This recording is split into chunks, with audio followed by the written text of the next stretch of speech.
Big Brother. Big Brother. Mainstream media. Government cover-ups. You want answers? Well, so does he. He's Alex Jones on the GCN Radio Network. And now, live from Austin, Texas, Alex Jones. Welcome to the Alex Jones Show. This is Mike Adams on this Monday, July 16th, filling in for Alex today. And we have a whirlwind of information to bring you today, straight from the studios here in Austin, Texas. We've got a lot of great guests lined up for you today. We've got Jim Marrs joining us at the bottom of this hour to discuss the UN Small Arms Treaty and the implications of that, and whether he thinks they can even try to pull that off in America, where the Second Amendment, of course, is written right into the Bill of Rights. That's going to be an interesting situation. So Jim Marrs joins us to talk about that. Also, some news that has been breaking recently is the so-called Monsanto Protection Act.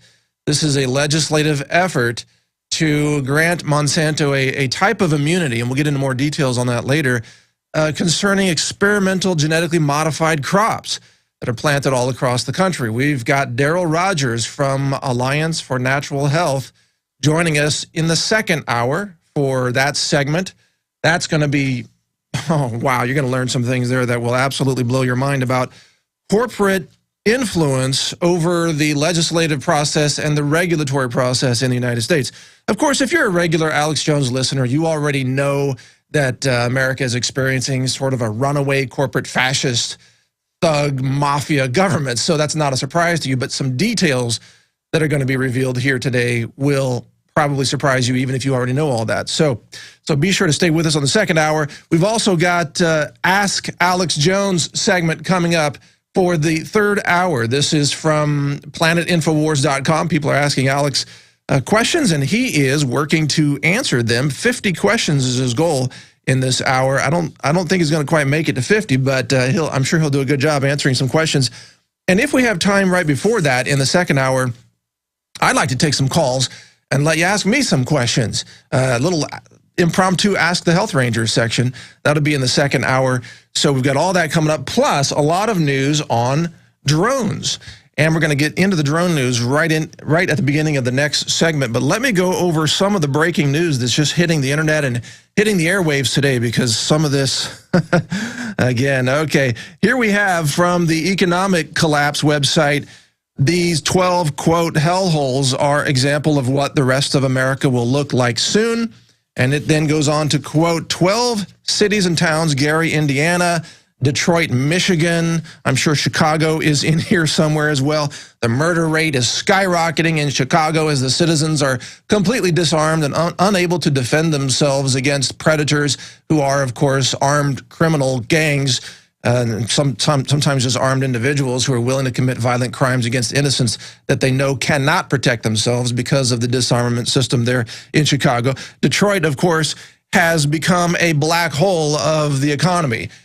Nothing against people in Detroit, many great people living there. In fact, we've covered some of them in the past who've done amazing things, innovative things, courageous things, and so on. But as a whole, Detroit's economy, of course, has imploded for many, many years. The city is just a shadow of what it used to be.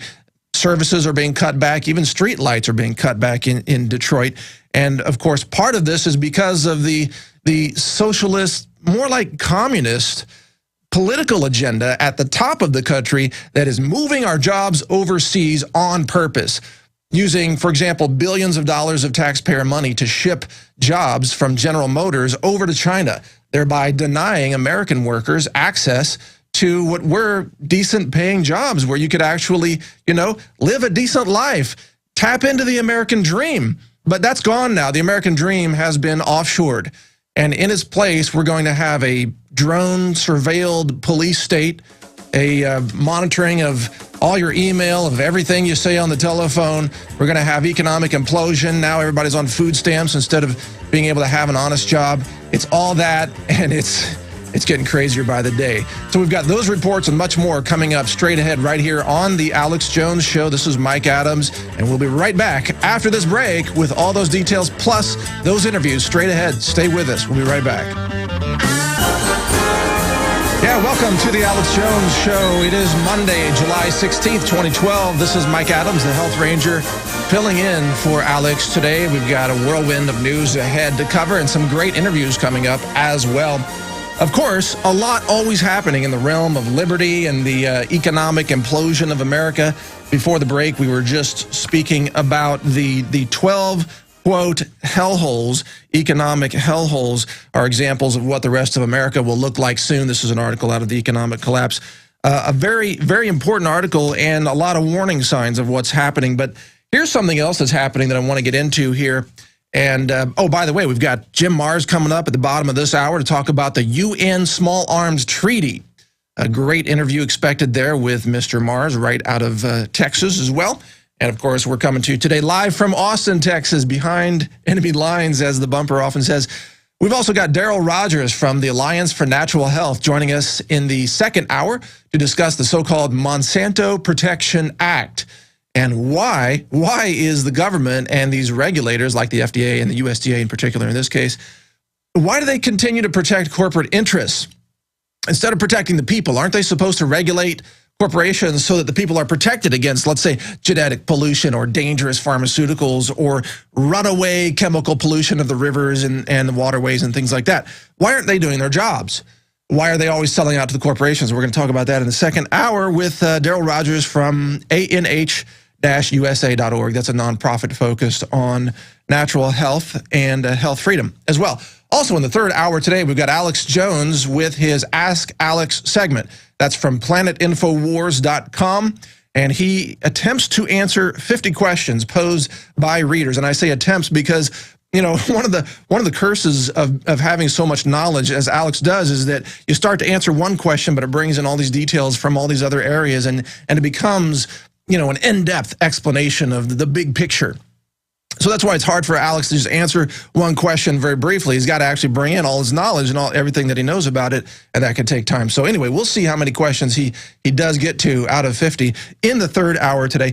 Also, by the way, plugging tomorrow, great show lined up for you tomorrow right here on the Alex Jones Show. I'm hosting it again, doing a back-to-back hosting situation here, which is the first time I've ever done that for Alex Jones. Tomorrow we've got a major interview, a worldwide exclusive interview with a whistleblower, a key whistleblower deep inside one of the largest pharmaceutical companies in the world. And that's all I'm going to say about that. I don't want to share too many details yet, but I promise you it will be an explosive interview with information that you've never heard on radio or the internet or anywhere. And that's going to be a very hard-hitting interview, so make sure you tune in tomorrow for that. Now, getting to the news that's happening right now, I want to share something fun with you. I was walking around Austin, the city of Austin yesterday, and I saw this stop sign. And for those of you watching on prisonplanet.tv, you can see this. I'll explain it for those of you listening on the radio. It's a stop sign, a regular stop sign that you see on the road, but someone has painted in some very legible white paint underneath the word stop. They wrote, "The Police State." And it's very visible. I've got a picture showing on the screen right now for those of you watching. And I just thought, isn't this great? You know, in Austin, there's this sort of just this vibe of people wanting freedom, people wanting to be free. And I know this is true all over the country in other cities. I know that many of those listening are out there putting posters up, are running website blogs and posting videos on YouTube and really just talking about freedom and liberty and why we shouldn't live in a society where we're monitored 24/7. We're supposed to have basic privacy. We're supposed to have basic free speech. We're supposed to have the rights to go protest without being arrested for it, by the way, without having to ask for permits from the king. "Oh, please, king, can we beg you for a permit to go protest your policies?" I mean, that's the kind of thing that happens in America, and it makes no sense. But along the lines of surveillance, here's what else is really happening right now. The drones. We've got major news for you here on the drones. Here's an article to lead this off. This is from EFF.org. The FAA has now released thousands of pages of drone records. And what they reveal is that drone flights in the United States are frequent, and these records reveal where they're flying, how long they are flying, how long they stay in the air, in effect, their locations, the frequency, the 125 drone certificates and accompanying documents that says that the FAA released today total thousands of pages and were released in response to the EFF's Freedom of Information Act lawsuit. Now, what this shows is that drones are being deployed everywhere. I mean, all across the country, major cities and major universities. And we're going to bring you some information right now that is, there you go, there's a story up on the screen for those of you watching. I mean, this is information out of Texas A&M, Texas State University, Miami-Dade Police Department, Mississippi Department of Marine Resources, North Little Rock Police Department, Cornell University, and many, many more. University of Connecticut, for example. So I thought we need to take a serious look at what is the drone near future situation. I put together an analysis last night in anticipation of being here today, and I want to bring you this analysis because it's got a lot of important information. Now, I don't know if you can get a shot of this. We're going to talk about some drone protection fabrics. Right here on my left in the studio here is a Mylar space blanket. We're going to talk about why this might be useful to protect yourself from drones. You might say, why do we need to be protected from drones? What's that all about? Well, here's the deal. Drones, of course, are remote-controlled systems. The question is, who is controlling them? Now, if a local police department that respects the Constitution is controlling them, that's arguably not a bad thing. They can actually fight crime, help keep the peace, and so on. But what about if the U.S. military is controlling them and using them against civilian populations in the United States? Even worse, what if they get hacked by China, for example? We know that the Chinese government has invested literally billions of dollars in hacking resources. They even have a hacking university where they train the brightest students in computer malware development, social engineering that leads to hacking, discovery of passwords and things like that. And of course, there's the Stuxnet and the Flame virus that was co-developed by the United States and Israel, according to reports, that is very advanced, very advanced. What if China got its hands on that kind of code or something similar? The question is, could the drones, let's say there's 5,000 drones flying above U.S. cities on any given day in the next 5 years. And that's not out of the realm of what could really happen, even based on what the FAA has approved, by the way. I think they approved something like laws that would allow 30,000 drones to be deployed across the country. So what if there are thousands of drones that are flying over the United States, and what if some of them are armed? Because now Raytheon is working on a small missile, sort of like a small Hellfire missile that can be carried and deployed by the drones. And it's a self-guided missile. It locks on target. It's got its own navigation system. It's got its own cameras. It's got its own guidance systems, its own propellant, and so on.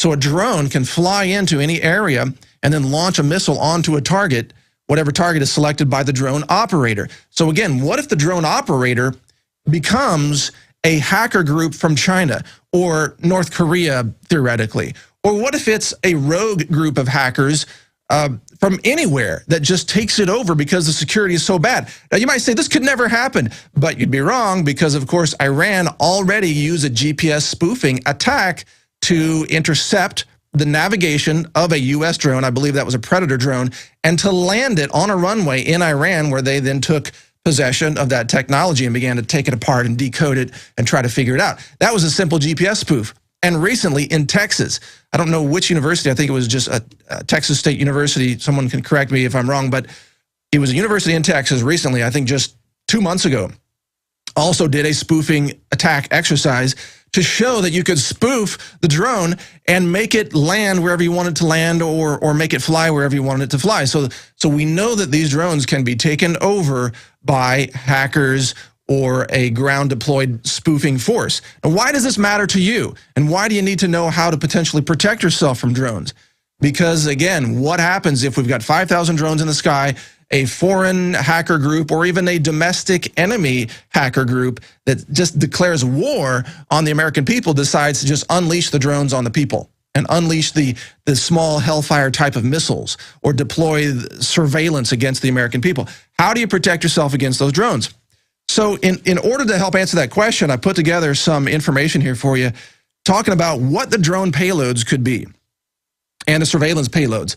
Now, we know drones can have regular visible cameras, infrared cameras, which sense body heat, which means if you're walking around at night, you're going to be able to be picked up by these drones and targeted by them. Again, they could be in the hands. They could be controlled by a destructive force or an enemy force or a hacker force. They can deploy radiation sensors and microphone sensors. Now, in terms of payloads, here are the drone payloads that I think, are going to see in the next few years. Number one, miniature missiles that can just target individuals, vehicles, or structures, buildings, for example. And this article, by the way, this is on naturalnews.com right now. I don't know yet if it's up on infowars.com. Probably will be soon if it's not already. Drones can also have high explosive satchel payloads where they simply drop the satchel, it explodes on contact. Drones can have radioactive dirty bomb payloads. This is easy for them to do. They just get a bunch of radioactive dust, which can be collected from a variety of sources. I'm not going to give out the details because I don't want to encourage anybody to try this. It's very dangerous, obviously. And only a true terrorist would try to do something like this, or someone trying to set up a terror type of event for whatever reason they might have in mind. But they could drop radioactive dust on a city at a medium altitude and create just a total chaos in that city. And that would be a terrible situation to see happen. Drones can also have self-destruction bombs where if they are captured or if control is lost, they can self-destruct. So evading these drones is going to be crucial. Now, right after this break, when we come back, I'm going to give you some tactics and techniques to evade drones. And this is a skill that all of us may need to use someday if we want to stay alive if these drones get taken over by bad people. So we'll talk about that on the other side. Stay right with us here on The Alex Jones Show. We'll be right back after this break. We are discussing ways to avoid the rise of the machines. In other words, to protect yourself from the drones. You know, it turns out that the rise of the machines depicted in the original Terminator movies is pretty accurate, except they're not going to be bipedal machines, that is, machines running around on the ground with legs. They're going to be flying machines. It turns out it's a lot easier to automate navigation of the air than it is the ground. The ground, ground is very complex. If you've ever looked into robotics, navigating the ground is very complex. But the drones are very easy to deploy in both the ocean, because water is an easy medium into which drones can navigate, and the air.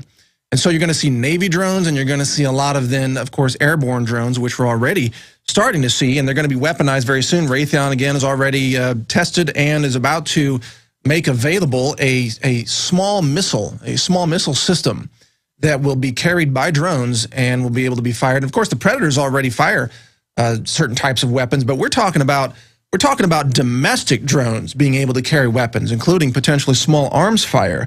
Can you imagine your local police department having a drone that can peer into your windows and fire, 223 rounds into your bedroom if they think you're cooking meth or something? I mean, what if they get the wrong address? How many times do they raid the wrong house? Anyway, we are talking here on the Alex Jones Show, and by the way, thank you for joining us. Got a lot of great interviews coming up just straight ahead. And this is Mike Adams filling in case you're wondering, where's Alex? He'll be back, of course, but I'm filling in for him today and tomorrow. But now getting to drone defenses, this is critical. During the daylight, you're going to want to use, of course, and again, let me set the context here, okay? This is if the drones get taken over by bad people, which could be a foreign government with a hack attack. It could be a rogue element of an existing government. It could be who knows what, somebody trying to set up a false flag attack somewhere and use a drone to make something happen. Whatever the case may be, you may find yourself in a situation where you need to avoid the drones in order to stay safe, protect your family, protect your community, protect your liberty, and so on. To do that, first let's start with the visual element right here, and I brought this. This is an ATAX pattern camo, and the reason that this matters for drone protection, and the pattern is called ATAX, or Advanced Tactical, A-TACS, and the company, this is a licensed trademark pattern, and you'll see it deployed on a lot of military uniforms and things like that these days. This pattern is a fractal pattern, which is a pattern within a pattern, which means that even when you look at it up close, you guys get a shot of it there. For those of you listening on the radio, you can check this out on prisonplanet.tv and see what I'm talking about. This is a pattern within a pattern, which means if you zoom in and look at it closely, it still looks like camo. the image is kind of blurry, but even from a long ways away, zoomed out, it still has a larger fractal pattern that confuses vision recognition systems of automated drones. Now, I did a little bit of work in my history, not even going to go into the detail, but I have a technology background, as many of you know, from the software industry, and I did a little bit of work in vision recognition systems. Now, vision recognition systems look to find edges. And for example, a vision recognition system is going to try to find a straight line, a square corner, an obvious shape like a circle, like the edge of a person's hat or the edge of a person's head, for example, sharp contrast between colors, things like that. This kind of pattern, this ATAX pattern, confuses vision recognition systems because they can't find any edges in it. So this kind of pattern or netting over vehicles and things like that can protect you from being seen by a drone that might be controlled by bad people with bad intent. Now, moving on to nighttime drones, we've got this. Show and tell time here on the Alex Jones Show. This is you can probably hear this on the radio. This is a Mylar space blanket, or what's called a thermal blanket, and these are available in camping kits and survival kits. These block infrared light, which is a non-visible spectrum, of course, and because of that, they keep the heat inside your body. One of the ways your body loses a lot of heat is by radiating infrared wavelengths. So this Mylar space blanket can keep those in so that you're reflecting heat back to yourself, which is why they're useful on a cold night or as an emergency blanket. They're also great for preventing you from being seen by infrared or thermal imaging systems. And I've tested this and it works great. You simply make a poncho out of it, or you sew it into another poncho that you can drape over your body, and then you can no longer be seen by thermal cameras. This is like camo against the Terminator is what it is. And they're real cheap. I think you can get them sometimes for $2, and you have to sew them in yourself. They're not real durable, but if you have a little bit of sewing skill, you can sew them in. Also, practice light discipline. If you turn on a flashlight at night, you're going to be seen, because the light sensitivity of these drone cameras is very, very high. So those are some of the techniques that you can use to keep yourself safe from drones controlled by bad people. And we'll be right back with Jim Mars. We're on the... we made a Mylar thermal blanket poncho for a little police figurine guy here, and we're showing that on camera right now. There he is. Look at that. He's got his anti-drone Terminator countermeasure poncho. That's on screen at prisonplanet.tv. You can't miss this stuff, folks. If you're listening on the radio, you gotta get the archive videos later by becoming a prisonplanet.tv member. You know, the props are just priceless here, I got to tell you. This was literally running around the office with a pair of scissors, which apparently is dangerous, I think. There's probably a health agency that's going to cite us for doing that here at the Alex Jones Studios. All right, all comedy aside, because we always have to have that element here. Next is a very, definitely not a funny issue, which is oh man, it's too funny. Which is the UN Small Arms Treaty, and we've got Jim Mars joining us by phone. He's the author of numerous books, including a book that should have been called A Zombie Nation, but instead it was, so I'll let Jim tell you the story. But he joins us right now by phone to chime in on the UN Treaty, the Small Arms Treaty. And Jim Mars, one of my favorite guests to have on, knows so much about these realms and the whole history of the attacks on liberty and freedom. He joins us right now by phone. Jim, welcome to the show. Hey, Mike. It's always a pleasure to be with you. Hey, it's great to have you on. I always love having you on the show. What's on your mind these days? What's on your radar screen, so to speak? Well, I am finishing up the editing on my new book, which should be out after the first of the year, called Our Occulted History. Occulted history? Yeah. Now, just so everybody understands, I think one of the first sentences in the book says, now, let's get this straight. This book is not about werewolves, vampires, or devil worshippers, okay? I'm using the word occulted in the astronomical sense. When the moon eclipses the sun, that's called an occultation. And it simply means hidden or masked. So it's, what is our hidden history? What has been hidden from us? And I think it's going to be a real eye-opening read to a lot of people. Absolutely. I do want to recommend your other books, The $1 Trillion Conspiracy and, of course, Rise of the Fourth Reich.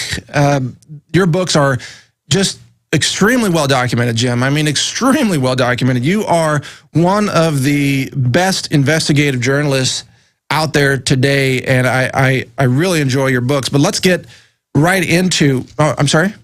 Well, I was just going to say, yeah, and I think people need to understand, if you really want to be an educated person, forget the newspapers and the TV.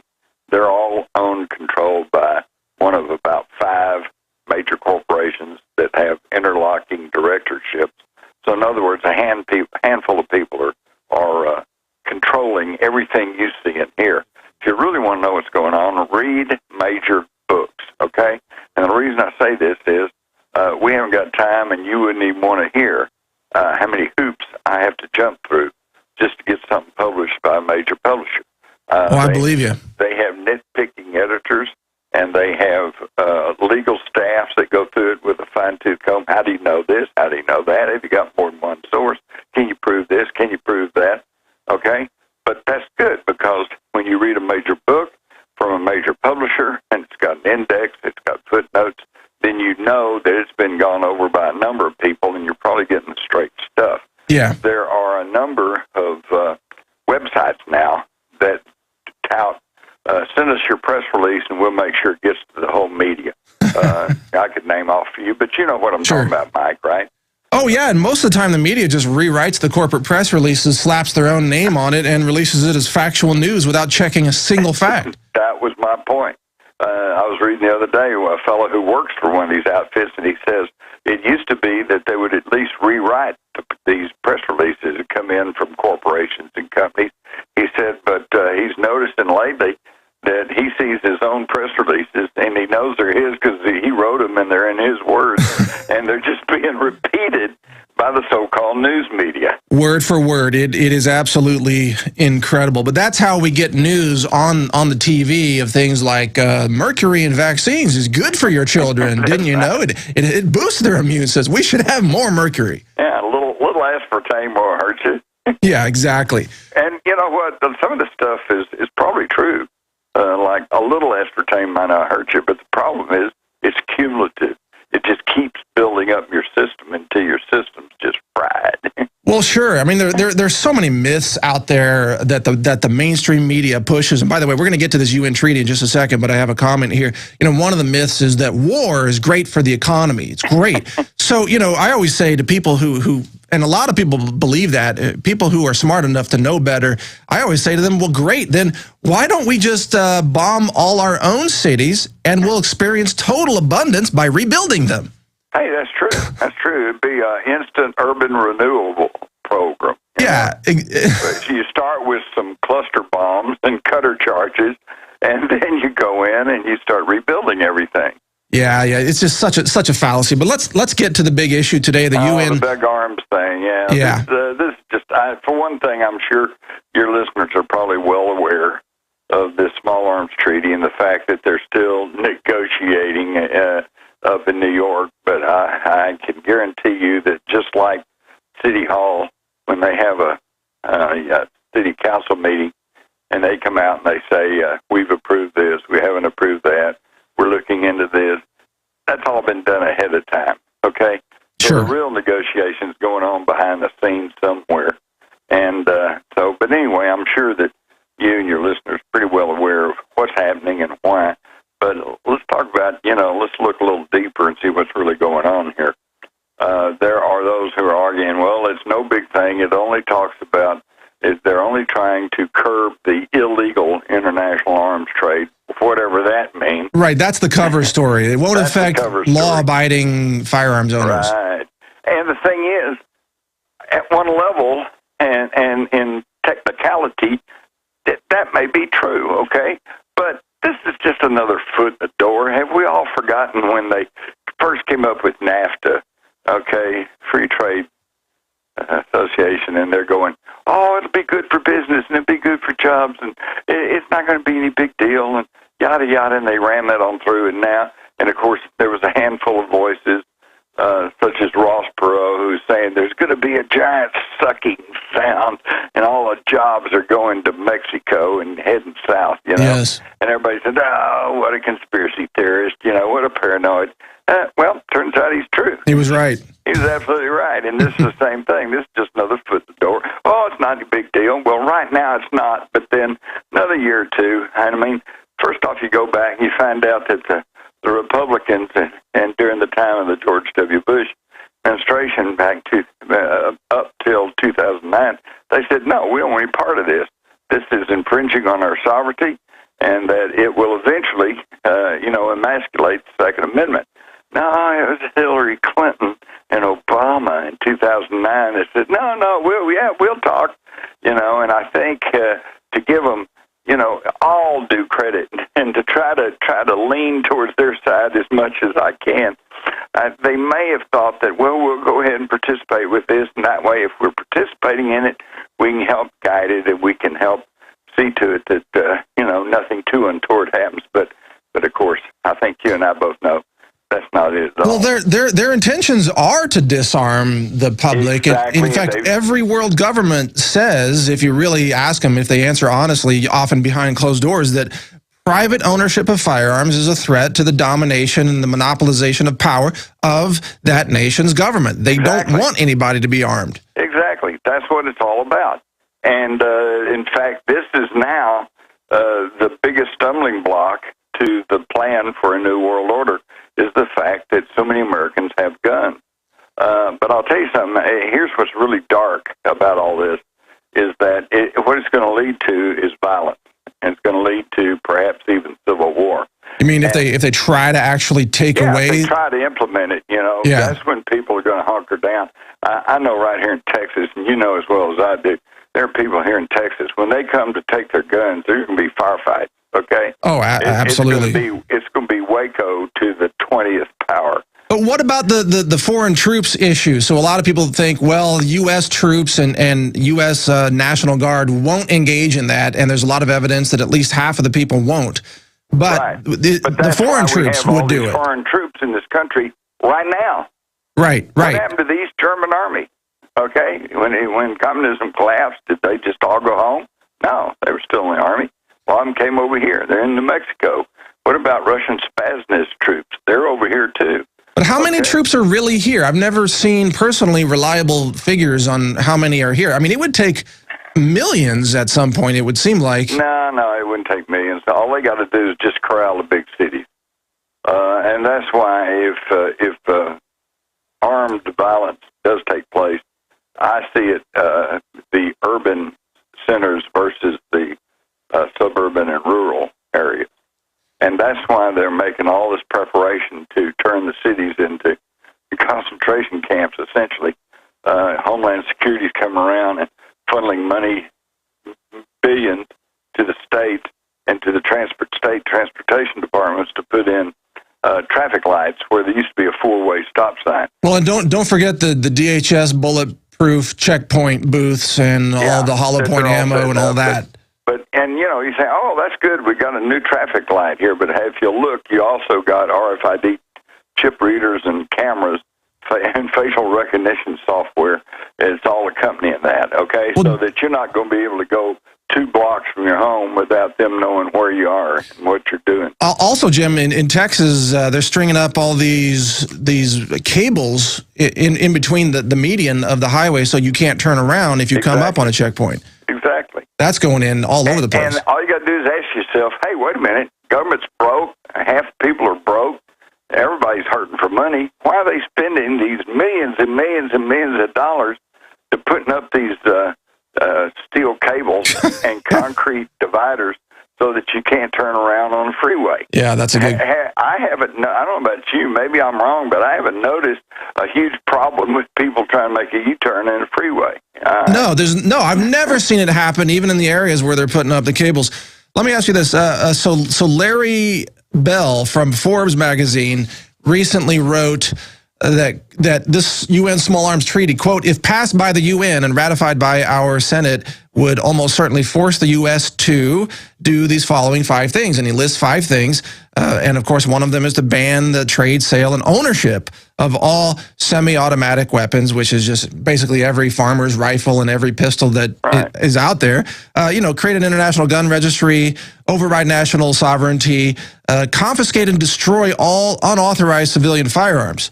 So, but how, I just can't imagine, Jim, this actually, I can't imagine anyone successfully doing this, at least not in Texas. They could probably get away with it in maybe Chicago, of course, or Massachusetts or places like that, but not in Arizona, not in Northern California, not Oregon, Montana. Not in Montana, Wyoming, Florida, the whole Midwest. Well, come on. People who think that, they'll pass this law and everybody just give up their guns, and the local cops will come around and say, okay, this is illegal now, so you have to give me all your guns. No, that ain't going to happen. That's not going to happen. Okay, what's going to happen, though, is that they will use this to start a series of raids, just like they're doing on unprocessed milk, right? Yes. Milk, for God's sake. Yes. Okay? So if they can get armed SWAT teams to go after milk farmers, do you think they're going to have any trouble sending them after somebody's got a big cache of guns? All right? And, of course, the people go, oh, well, that's terrible, but, I don't have, all I've got is a hunting rifle and a self-protection pistol. They won't come after me. But when they start doing this, then, like you said, people in the states you mentioned, they're going to start buckling down. They're going to go, no, and I mean no, and there's going to be gunfights, and then there's going to be civil unrest. But that's what they want. That's what Alex always explains. Right. They want that. Then they can declare martial law, and all bets are off. And then they can say it's the gun owners who are the terrorists. It's the gun owners who shot the police or the sheriff or whoever it was. Oh, they shot Trayvon. Oh, my God. So take up everybody's gun. But, and what they never point out is that Trayvon Martin, that story, that went all over the country. It's still being covered. And it just went on and on and on and on. And yet, since the first of the year, there have been thousands of people who have saved themselves and their property because they had a gun and they fought off a robber or an attacker. Oh, absolutely. But you never hear those stories. No, and I can tell you from being in Central Texas and talking to ranchers and interviewing ranchers, a rifle is a tool on a ranch. Absolutely. It's not a weapon. It is a tool. You can't raise chickens. You can't raise livestock without a rifle to protect them from predators. And then there's the whole property theft issue. A lot of ranches, they get equipment stolen. Tractors, big equipment. And they need a rifle, they need a pistol, they need a shotgun as a tool of farming. If they give those things up, Jim, they're out of business. Their herds and flocks will be eaten by predators. Exactly, and you're talking to the choir here because I live out in the country. Yeah, I know. Okay, and a rifle is as necessary as a shovel. Absolutely. Okay, and the thing is, you can kill somebody with a shovel, can't you? Yeah, I suppose you could. Well, let's outlaw shovels then. It's how stupid this whole thing is. It's just insane. And the thing is, the framers of the Constitution and the Bill of Rights, they truly understood all this. That's why the Second Amendment has really nothing to do with hunting or sports shooting or target plunking. It has everything to do. All you got to do is read the Federalist Papers, read the thoughts, letters of those guys who framed the Constitution, and they said it is the right and the duty of the public to be armed so that they could resist a tyrannical government. Right? Exactly, but here's the thing I don't get. I want to ask you this. How on earth would anybody in the U.S. government go along with the UN telling us what to do on this? But I know the answer. For example, the World Trade Organization just banned the labeling of the country of origin for meat products in U.S. grocery stores. How did they do that? That's not a U.S. That's it. action. You say, how in the world did they do that? Listen, I've been at it long enough that 40 years ago, I would have bet you good money that about half the laws and half the policies and half the things we're doing today could not be done. And yet it's being done because people have been dumbed down. People have been cowed and they've been distracted by mass media. and they, in fact, and without getting too paranoid, there's even high-tech gadgetry, the HARP systems, the Gwen towers. Oh, yeah. Well, they are actually using advanced technology to mess with our heads. We were just talking about drones in the last segment, Jim. Will you stay with us for one more segment? I have more questions for you. And this is happening, folks. Drone crash in Maryland. All right, we'll talk about that. Stay with us right here on the Alex Jones Show. We'll be right back with Jim Marrs and much more straight ahead. Guest Jim Marrs, author, researcher, observer of human history. And hey, Jim, do you have your Mylar space blanket poncho to be invisible to thermal imaging cameras on surveillance drones? Oh, yeah. Yeah. Actually, I do somewhere. Yeah, you might have to whip that out someday. We have all kinds of interesting props here on the show. But well, no. Here's the thing. Yeah, you go back to late last year, and the Montgomery County Sheriff's Office north of Houston announced that they were buying a $300,000 drone. They call it a Shadowhawk helicopter that had the capacity, had the capability of carrying weapons. Okay? Yes. It also carries a camera, heat-seeking device, and they said, "Oh, well, it's only going to be used for hunting criminals running from the police, as well as drug investigations.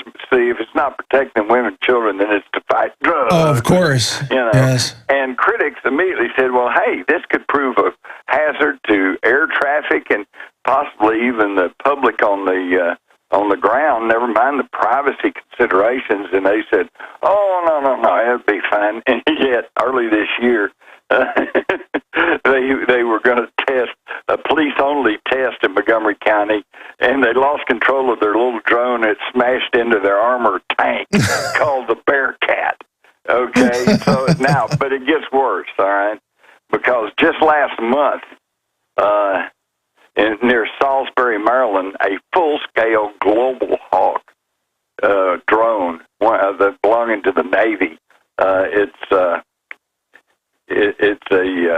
like about $1.5 million worth. Crashed into a tributary of the Nanticoke River near Salisbury, Maryland. And they said, the Navy said, well, fatalities or injuries are, quote, unlikely. Oh, well, that's great. What happens if it crashes into a housing development? Well, there's the article on screen for those watching. Yeah, Navy drone crashes. But, Jim, I've seen footage of small drones, almost micro drones. This is the way they're really going for surveillance, is these little micro drones that can actually fly in formation. They can construct things like building almost Legos in cooperation. They can fly into your house, down the hallway, up the stairs, and they can transmit camera images live back to headquarters during all this. I mean, they can actually explore your entire house with a little multi-rotor micro drone, and that's happening today. That exists now. That's off-the-shelf technology. It's ready to go. Well, here's my plan. Okay, if one of these things flies over my house, I'm going to grab a shotgun and just bring it down. If it comes into my house, I'm going to swat it with a lead fly swatter. And when they come and get upset about it, I'm going to say, well, I thought it was something, one of them Arabs, one of them terrorists. I think they said, because, hey, good Americans, we'd never spy on each other, would we? It's got to be an enemy device. So I just thought I was being patriotic, and I took it out. There you go. Well, I mentioned, one of the countermeasures is going to be what I call drone-seeking drones, where civilians can build drones that are designed to fly at high speed into the other drone and thereby bring them both down. Jim, we're almost out of time. Any final thoughts to wrap it up? Yeah, there's also this. A group of computer researchers at the University of Texas at Austin had $1,000 worth of computer parts, and they claimed they could hack into a government drone. Yeah. And Homeland Security Department officials said, no, prove it.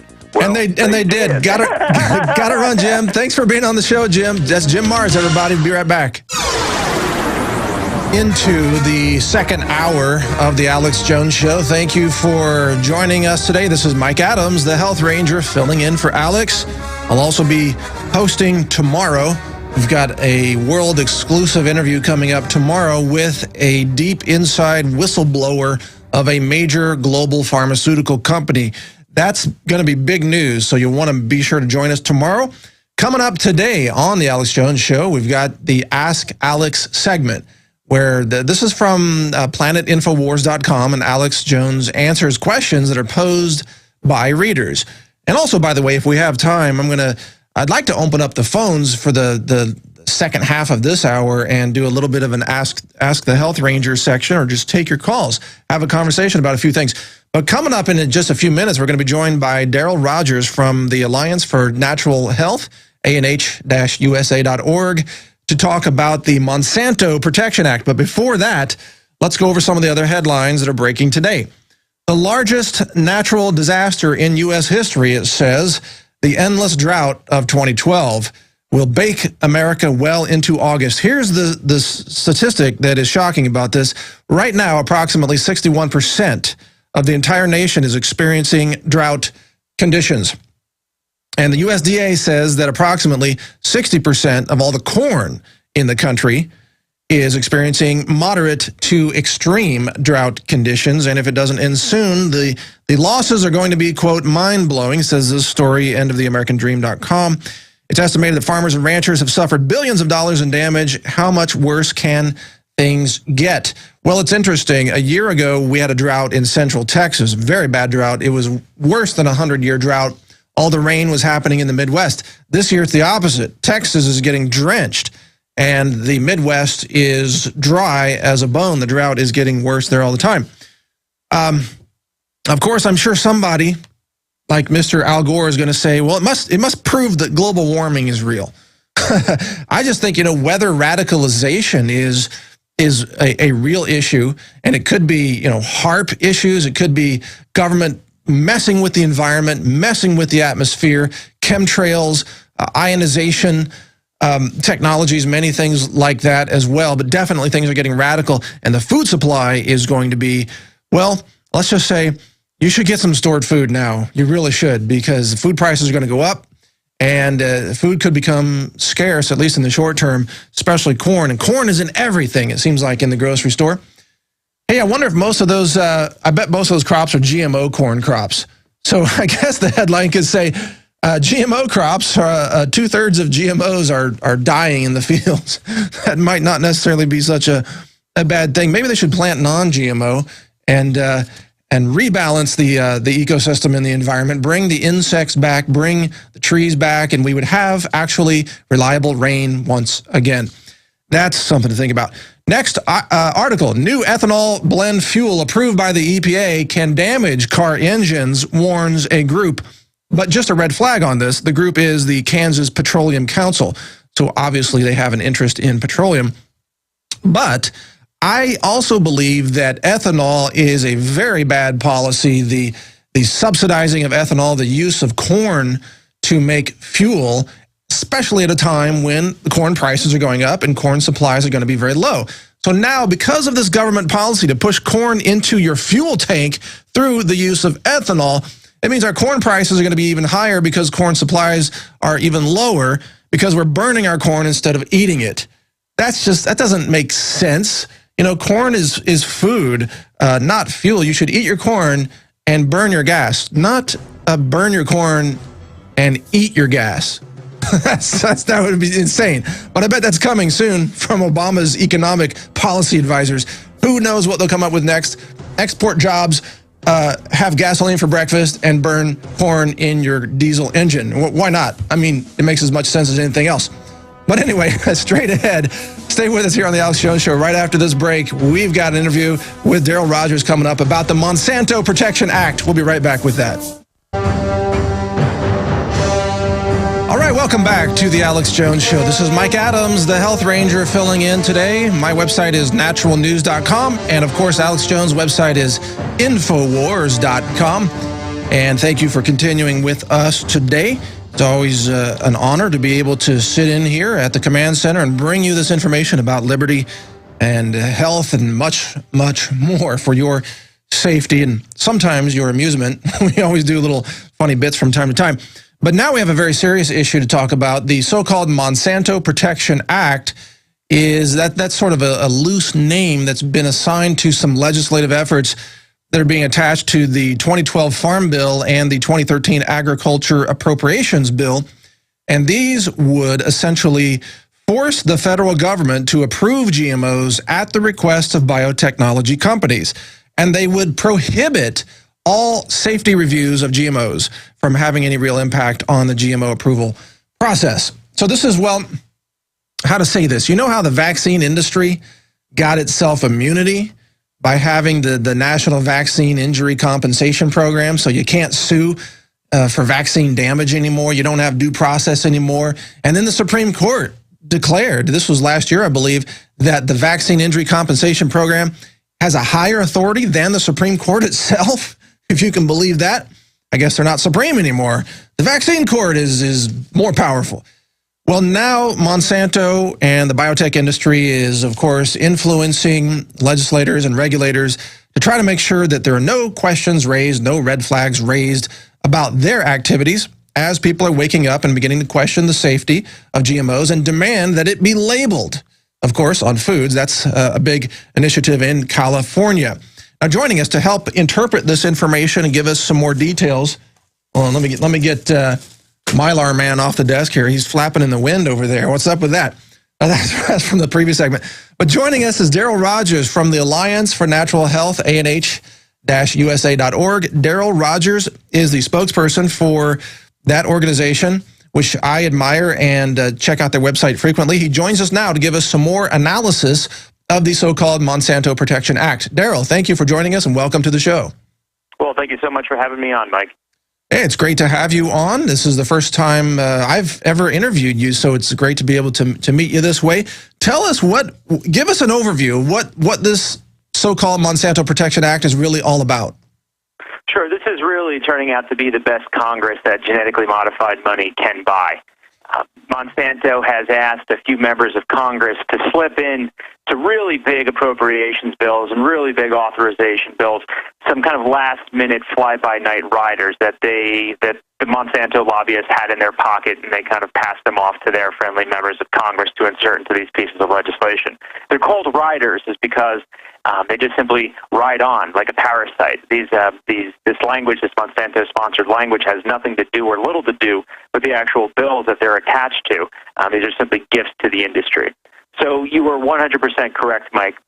There are two sets of riders, one to the 2012 House Farm Bill and the other one to the 2013 the FDA Appropriations Bill or Agricultural Appropriations Bill. And what they would really do, and you hit the nail right on the head, it would give Monsanto and the biotech industry practically a get-out-of-jail-free card. If Monsanto has before the USDA approval system some genetically modified plants, and the Alliance for Natural Health files a lawsuit and says, hey, wait, Monsanto, you can't get these things approved just yet. There's a couple other steps you have to go through. And a federal court says, the Alliance for Natural Health is correct. Monsanto, you have to go through these processes. Monsanto can just simply go to the GMO-funded and GMO-friendly USDA and say, can you get these guys off my back, these federal courts? And the USDA can issue to Monsanto and their buddies you do not apply to the federal judicial system, get out of jail free card, continue with what you're doing. The courts cannot stop you. Individuals cannot stop you. Science cannot stop you. You are free to plant and carry out your genetically modified crops and their approval processes without any judicial oversight. Well, I bet a genetic crop holocaust could stop them because that's what's at risk here. Just for the record, we don't know for sure whether these GMOs would cause a massive global crop failure or genetic pollution holocaust of some sort. But the scientists that are pushing this, well, the biotech industry, I should say, the bought and paid for prostitute scientists, they don't know either. This is all a grand experiment, and that's hence the need for safety, hence the need for the precautionary principle when you're conducting science on such a grand scale with unknown outcomes. Would you agree with that, Darrell? You're 100% correct. I mean, this is really an infant science that is being that in the entire U.S. population is an unwilling participant in the scientific experiment. genetically modified foods and crops have really only been on the market for the past 15 or 16 years. And Monsanto knows, and they've said it publicly a long time ago, that if you put a label on a genetically modified product that ingredients are GMOs inside this piece of food or this food product, that it's like putting a skull and crossbones on that product. So Monsanto and the biotech industry is doing everything they can to make sure that states, the federal government, individuals do not require the labeling of genetically modified food. Yeah, let's plug the labeling initiative. Is that labelit.org, or what's the correct website for that? It's CA, righttoknow.org, and also justlabellit. Justlabellit.org. Okay. Go to those websites, folks. Justlabellit.org. Also, go to the Alliance for Natural Health website, anh-usa.org, and you can find a lot of great news there. I got to say, Darrell, I'm a big admirer of your website and your crew there. You've done some incredible work. You're doing some legal work, some investigative work. You're really fighting for liberty. I'm just truly a great admirer of everything your organization is doing. Can you tell us a little bit about your group for those who may not be familiar with it? Sure. Thank you so much, Mike, for those very kind words. We are a grassroots advocacy organization. We're based in Washington, D.C., but we take action all around the country. We want to mobilize and turn the 100 million consumers of vitamin and dietary supplements, of complementary and alternative medicine. We want to turn those 100 million consumers into 100 million activists, into political activists that are fighting for their access to organic foods, to vitamin dietary supplements, to real information about science and health. And we've kind of tasked ourselves with that mission. We are made up primarily of grassroots consumers. We also have practitioners, complementary and alternative practitioners that align ourselves with us, and some of the folks from the natural products industry. But 90% of everything we do and who we are grassroots activists. And you can see from our newsletter articles, we have thousands of Facebook likes. We have some 30,000 people following us on Facebook and Twitter. And this is only over the past 2 years that this is really just ballooned. We have so many people that want to become involved in keeping government and big business out of their decision-making processes when they want to look for healthy alternatives to the cut, poison, and surgery and pharmaceutical methods of health and healing. Well, and plus, Darrell, go ahead. Sorry to interrupt, but the backlash is growing against the encroachment of our rights and our food and farm freedoms. You've got the raids on milk taking place. You've got like the city of Tulsa, Oklahoma, just going in and destroying this woman's garden with over 100 varieties of edible plants and medicines and foods, just destroying it. You've got the attacks on nutritional supplements, the attacks on free speech about nutritional supplements. Attorney Jonathan Emord has spoken about that, and Jim Turner has spoken about that at great length. I know your organization has taken action on many of those issues. The backlash is growing, man, because people are just fed up. They are offended by this idea that food and supplements and nutrition is being criminalized by this mafia government. They're just fed up with it, and I don't blame them. I'm fed up with it. They truly are. And what's really fantastic is that we are seeing folks come to this issue from so many different paths, from so many different political stripes. We have folks that come through the Alliance for Natural Health, and you probably see them on your website as well, Natural News, that they were longtime super liberal hippies, or they're super conservative libertarians, crunchy libertarians, and people that just simply maybe were just right down the middle independent voter, but they happen to fall out. They might have gotten ill, and they looked for kind of the modern traditional medicine, and they realized that there is absolutely nothing here for me, and I want to take responsibility for my health, and let me have access to the information and products to do that. And they're finding that there are more and more roadblocks to access to that information and that health. And to get back to the original points on the Monsanto get out of jail free, the Monsanto Protection Act, and we mentioned the first one, which was that Monsanto was allowed to ask the USDA for pretty much a hall pass to not have to get their crops reviewed by federal court. It's incredible. There's another set of these riders that was put in just last week into the House Farm Bill, and these are almost even more dangerous, because particularly within that set of riders that's in the House Farm Bill, it removes farmer protections from suing for cross-contamination of GE foods. Just think about how important that is. Monsanto and Bayer and other big biotech companies have lost millions and millions of dollars in courts because farmers have sued them for cross-contamination of their GMO crops contaminated their non-GMO crops. And when these farmers tried to sell their products overseas to Japan and to Europe, those boats got turned around and sent right back. Yeah, they lost hundreds of millions of dollars potentially because, right, if it's GMO contaminated, they can't sell it or the value drops. It's almost worthless. Yeah. And so the riders that are attached to the House bill, the House Farm Bill, would remove those kind of farmer protections for cross-contamination. It also requires Congress, or actually Congress asked the USDA to come up with an allowable limit of transgenic pollution. So the bill would compel USDA to establish a extremely controversial national policy on low-level presence. So if your organic crops, if your just regular traditional crops become contaminated with GE toxins, then you do not have recourse in the courts because USDA has set this level of X amount of pollution is allowed in your crops. And, yeah, hold on a second, Darrell. We got to go to break, but stay with us. Sure. We'll continue on the other side of the break. But yeah, I find this highly offensive. Oh, what's a little bit of GMO? What's a little bit of radiation? What's a little bit of fluoride in your diet? Who cares? That's what the USDA says and the FDA, and meanwhile you're being poisoned to death. We're going to get to solutions on the other side. Stay with us on the Alex Jones Show. We'll be right back. U.S. Navy fires on ship in Persian Gulf. 1 dead. An American Navy ship fired on a boat in the Persian Gulf today, killing 1 person and injuring 3 others aboard the craft. And ABC News is reporting this right now. We're going to get to that in just about 5 minutes or so. But it looks like a Gulf of Tonkin potentially type of event, trying to have justification for war with Iran. As you know, in fact, Alex just called me during the break and reminded me that Iran had previously announced that they're going to close the Straits of Hormuz roughly around the October timeframe. So maybe this is some kind of tactic to initiate conflict and thereby justify an invasion. We'll get to that later. Also, another breaking story on Infowars.com, an article by Paul Joseph Watson, UN gun grab follows State Department plan. So we'll get to those 2 stories in just a minute. But first, we finish up with Darrell Rogers from the Alliance for Natural Health about the Monsanto Protection Act, as it's being called. It's actually several riders attached to different legislative bills.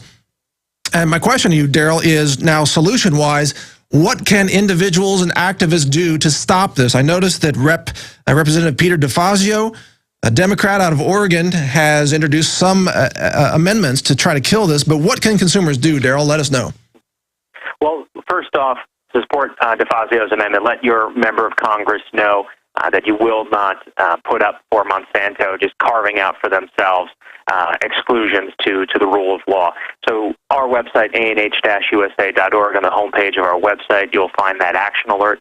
And then on top of that, our newsletter articles also give you updates on the other GMO issues that are important. So we want people to take action on those. But really, when it comes down to, people ask me this quite frequently, what can somebody do about this? There's 3 things that individuals can do. 1, vote with your dollar. Don't support the biotech and Monsanto industries. Shop for your local fresh, organic, and farmers markets for your produce and for your food. Secondly, use your social networks to take action. We have access to hundreds of people, sometimes thousands of people online. Talk to them, engage them in issues that you're involved in and that you find important. And secondly, take political action. Naturalnews.com, the Alliance for Natural Health, anh-usa.org. There are action alerts up there. Contact your members of Congress. There are other organizations out there that individuals should not only follow but take action, and if you can, contribute to, because it's an uphill battle. But we've got the numbers, and if everybody puts in just a little, it'll make the fight a whole lot easier, and the results will be certainly significant. Absolutely. I also want to plug organicconsumers.org. Ronnie Cummins heads that up, the Organic Consumers Association, which has been also at the forefront of this fight. You know what I love about all this, Darrell, is that so many of these groups, all of us who believe in liberty and freedom and honest information on food labels, we really cooperate. We work together. It's not like there's any central plan. We don't sit in a room and plan all this. We just do it because it's the right thing to do. We just work together. We promote each other. We work toward the common goal of having honest food that supports sustainable life. I mean, it's not difficult. It really isn't, and this is an area where everyone's got their kind of their own niche, but altogether it's a big umbrella, it's a big tent, and we're all working just for the very, very basic principles. People deserve the ability to access information, healthy food, and vitamins and minerals without interference from government or Monsanto. Absolutely. And I really appreciate the work that you and Gretchen and the others there are doing at the Alliance for Natural Health. So I want to thank you for joining me today, Darrell. Any final thoughts as we close this segment out? No, just thank you so much, Mike, for having me on the Alliance for Natural Health, and just recommend that everybody stay active, stay informed, and take action. All right. Well said. Thanks for being on the show today, Darrell. A pleasure to have you on. You're a great spokesperson, and I think you're right on the right track to helping educate and empower consumers. Thanks for joining us. All right. So, thank you. Yeah. Yep. Very good, Darrell. Okay. Here we go. We're going to get to this news, and we'll continue as the break is coming shortly. But again, U.S. Navy fires on ship in Persian Gulf. This is breaking right now. It is red linked at the top of drudgereport.com. We're going to cover this with more analysis right here on the Alex Jones Show in the next few minutes. And also, UN gun grab follows State Department plan. Complete disarmament of the American people is the subhead, an article by Paul Joseph Watson, posted right now at Infowars.com. This is Mike Adams, the Health Ranger, filling in for Alex today. I'll be here today and tomorrow. And let's load up the phones, folks, because I'm going to take some calls in the next segment, as well as covering these two stories. All that and much more straight ahead on the Alex Jones Show. Stay with us. We are continuing here on this Monday, July 16th, 2012, on the Alex Jones Show. This is Mike Adams, the Health Ranger, the editor of naturalnews.com, filling in. I'll be here today and tomorrow. The phones are open right now at 1-800-259-9231. Again, that's 259-9231. We're taking calls on almost any topic, but especially on the breaking news items that are happening right now. Again, the U.S. Navy fires on a ship in the Persian Gulf, 1 dead. According to ABC News, and this is also linked on Drudge Report, a U.S. Navy official said the offending vessel was a white pleasure craft, but a UAE official told ABC News it was a fishing boat with 4 Indians and 2 Emirates on board. U.S. Navy, Rapanak fired a .50 caliber machine gun at this small motor vessel, and 1 is dead. But one U.S. Navy official has said, quote, "I can't emphasize enough that this has nothing to do with Iran." So there is an effort to potentially de-escalate the situation. Nonetheless, there has been a request from U.S. Central Command to maintain a 2-carrier presence in the Middle East, and that is, of course, believed to be ramping up for possible war with Iran. We know that the United States and other nations have an agenda to basically take out Iran, and they're probably looking for an excuse to do so. So with all that in mind, let's go to some calls and get some comments and questions from our listeners. We've got Dwayne in Texas on the line. Go ahead, Dwayne. Hey, Mikey. Yeah, hey. Good to see you back on the show, man. It's good to be here. Yeah, absolutely. Listen, I just want to tell you, the big headline news, I think, for most people, too, aside from all the GMO that's going on, we know that's slow kill and things of that nature, and those are very important.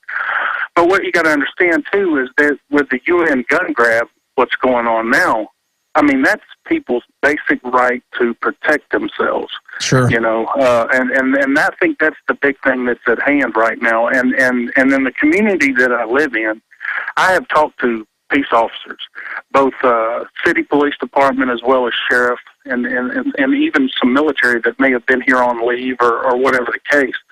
But what I've done is I've actually challenged them with a question. Say, listen, the UN gun grab, and most of them are completely oblivious to Of course, yeah. But the second thing I do is I say, hey, when it comes time for you to come round up these firearms, well, are you going to do it? Basically posing the question to them. What do they say? And they say, well, obviously most of them are do not like it. But you have to understand that the police are not here to protect us, and we should know that, due to what the Supreme Court calls sovereign immunity.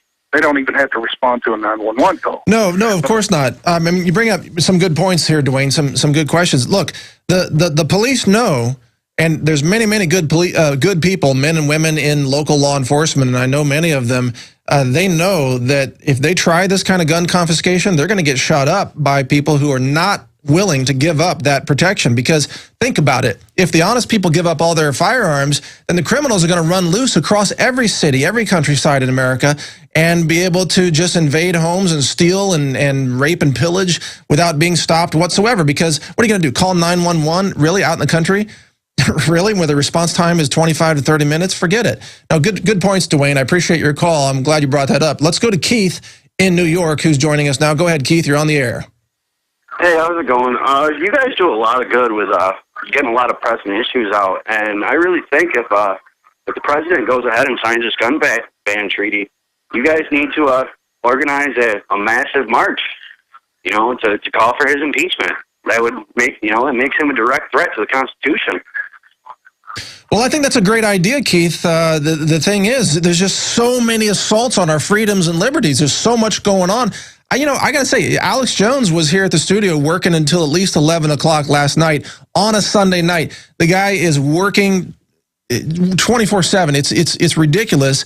We're trying to save liberty here, and I know you and others are as well. There's just so many things that have to be done. Organizing a march is a pretty big deal, but I think your idea will definitely be taken into consideration. It's a great suggestion. We need to get that kind of idea out there, and maybe when the time is right, enough people will just coalesce into that kind of a movement. Let's go to Janine in Minnesota. You're on the air, Janine. Thanks for joining us.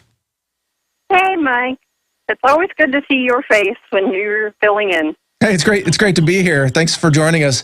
What do you got a comment or a question? What's on your mind? Well, both. I have two things. I have some information on the drones firsthand, and then I have a question for you. Go ahead. My son-in-law, he's in the Air Force. He just started training to be a drone pilot down there. They shipped him over to Texas. So he's training right now. It's only his, second day of training, so I don't have a lot of information about what exactly it all involves. But apparently, in the Air Force, these guys have families, and they need to feed their families, and that's the most coveted position there is to be a drone pilot. Well, sure, you don't have to go out onto the battlefield. You can. It's just like playing a video game. Yeah. But yeah, that's the big catch is everybody wants to do it. Well, I guess so. I mean, plus remember the young kids that are growing up and going into the Navy and the Army and these other Air Force and so on. They grew up on video games, so to them this is just the next extension of it. But the downside to that is that they don't see the reality of the damage that they could be causing. Right? They fire a missile into a house or a structure or a vehicle. They don't see the blood, the bodies, the screaming, the suffering because it's distant, and yet they can still get medals now, arguably, for doing that. So, a lot of frontline military guys have a problem with that going on. But anyway, I appreciate your call. Please keep us informed when you find out more about what kind of training he's getting. That would be interesting. And thank you for your call. Let's go to Eldon in Washington now. Eldon, you're on the air on the Alex Jones Show. Thanks for joining us. Hi, Mike. Glad to hear from you again today. Nice to see you on the show. Hey, it's always good to be here. Hey, I wanted to speak quickly about a little program they got going in the Philippines with the vaccinations where my wife is from. Imagine just going through some Gardasil information here, excuse me, and about 3 weeks ago we are webcamming my mother-in-law, okay? She has to excuse herself, go to the door, and this is in a very rural area where we have about 5 little houses. She comes back to the computer, and I said, "What's going on, Mom?" She said, "There's people here who want to give us a shot." I said, "At your home? What are they trying to give you?" "Oh, and ask them if it's a thing called Gardasil." So she goes back, and I've got several little sisters there that we don't want touched. So they're going around through the Billy Boy and Melinda Gates Foundation, through the Catholic Church over there, and handing out small bags of rice if they can inoculate you in your home. Wow. Not only that, my mother-in-law is in her early 50s and had a hysterectomy earlier last year. They actually wanted to give her the shot, but when they went through the quick little card questionnaire, she had a hysterectomy, and they said, "Well, this doesn't count for you." So this is my family overseas who is not cognizant or privy to the information we enjoy here getting, they're attempting to inoculate them in their home. And I'm a medical professional, and I'd say, heck no.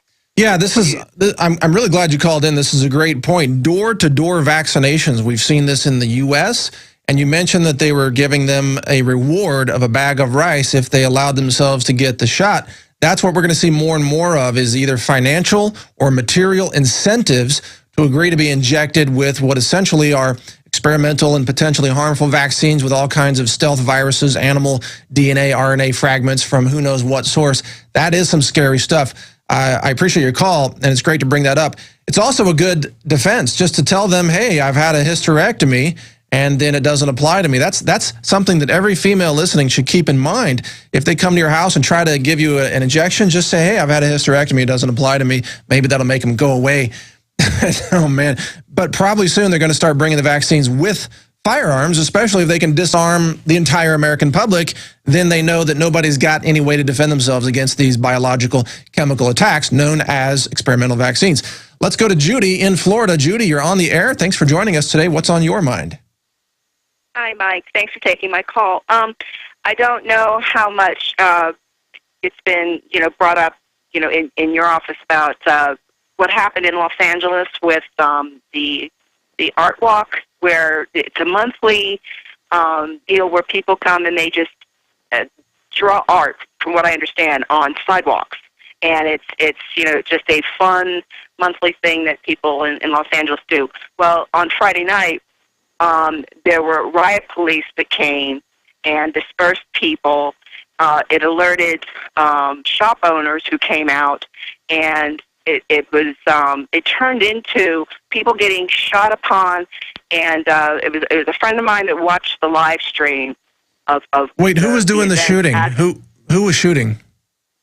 It was a friend of mine, and I can give you his full name. No, I mean, when you say people were fired upon, people were fired upon by riot police with what my friend said were .40 caliber foam grenade bullets. And Fox News covered it, and I think it was NBC, and also it was in the Huffington Post, where I don't know if they actually talked in the articles about people being shot upon. Okay, but, guys, in the control room, can you search on that and see if there's a video or something about that incident? It's called the Art Walk in Los Angeles? A monthly event. And they turned it into, in the mainstream media, an Occupy movement. It had nothing to do with Occupy anything. Well, no, this is about showing the people who's in charge here. And thank you for your call. That's a really good point. Look, art is now probably going to be considered an act of terrorism. How dare you express yourself on a sidewalk using chalk, for example. Look, who was the artist that was featured here on the show that drew, I think, Chase or JP Morgan Bank on fire and then was threatened with arrest or even detained? I don't remember the details, but yeah, artists are under attack. Hey, we're showing the video right now on prisonplanet.tv of exactly what you were talking about there. So you're exactly right on. Here we're seeing protesters. There's chalk art on the sidewalk. A lot of people filming with cameras, a lot of lights and probably sirens. We can't hear the audio, but clearly large number of people collected there. The police look like they formed a line. They've got motorcycle cops there with their lights blinking, protesters with signs. Here comes the audio so we can hear a little bit of what's going on. I don't see anybody firing.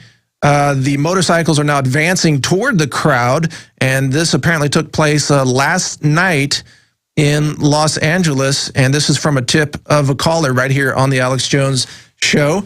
I tell you what, keep watching that video there, guys, and if something interesting happens, come back to me, and we will continue with that. Otherwise, I'm going to continue with other callers, because all these callers have such great information. Scott in Idaho is next on the line. Scott, you're live on the Alex Jones Show. Thanks for calling in.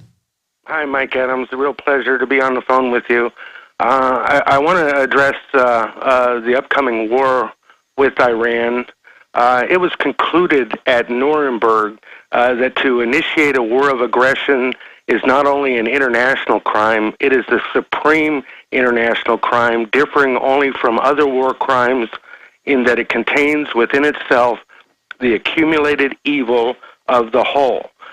We've been at war with Iran for some time now, with our cyber attacks, military psyops, propaganda, and sanctions. We're already in Iran killing, and yet Congress has not declared war, which the United States Constitution says that Congress has that right, even though the executive department stole it some time ago. No, well said. The executive branch of government now doesn't even talk to Congress anymore. It's let's just legalize the immigrants. Let's just declare a penalty to force everybody into monopoly-controlled healthcare systems that give money to Big Pharma, which are now total criminal mafia organizations, admittedly on their record. You're right. Who consults Congress anymore? They just declare war. They just declare themselves to be king. It's incredible. Any other thoughts on that? You betcha. James Madison said, and I quote, "Of all the enemies to public liberty, war is perhaps the most to be dreaded because it comprises and develops the germ of every other. War is the parent of armies. From these proceed debts and taxes, and armies and debts and taxes are the known instruments for bringing the many under the domination of the few. In war, too, the discretionary power of the executive is extended. Its influence in dealing out offices, honors, and emoluments is multiplied, and all the means of seducing the minds are added to those of subduing the force of the people." Absolutely. Look, I didn't mean to cut you off, but this is why this incident that's happened today in the Strait of Hormuz is potentially very important, that the U.S. Navy has fired on a ship there with 50 caliber rounds and has killed one person. That's why this is important. You're exactly right. That's a very important quote. I'm glad you brought that to us, and thank you for your call. I do want to go to some other callers here. Julio in Julio in Illinois joins us now. Julio, you're on the air. Go ahead, please. Mike, you do a phenomenal job. Fan of your work. And big thanks to Mark Tice and others that covered Bohemian Grove. They did a great job this weekend. I got two things. I was covering the CPAC Chicago event a couple weeks ago, and I haven't released this video yet, but there's a freshman congressman from Kansas. His name is Tim Holzkamp, I believe his name is. I didn't know who he was, but during his press conference, he mentioned he was a part of the Agriculture Committee. So I thought it would be a great time to ask a congressman a question on GMO labeling, whether he agrees with it or not. Little did I know that this guy is Monsanto funded. Oh, really? So, I asked him, number one, with Monsanto lobbying taking place in Washington, and so many people are concerned with GMOs, do you feel that we should have labeling differentiating GMO foods to non-GMO foods? What do you say? He admits to me, number one, that he's a GMO farmer. He has a family farm out in Kansas. I believe he gets government subsidies. I'd have to do more research on that. But number two, he admits that we, the American people, are already eating some form of genetically engineered food. Again, this is a Kansas congressman, Tim Holzkamp. He's Monsanto funded. You can look up on Open Secrets. Admits to me in a press conference, I'm going to release this video, that we eat GMO food and that he grows GMOs, and that it's perfectly fine. And that's incredible. Did you shake his hand and find he has 7 fingers? I mean, I did not shake his hand. Yeah, good for you. Incredible. It is incredible because he's saying that if people want to pay more for organic food, they can go ahead and pay more, but.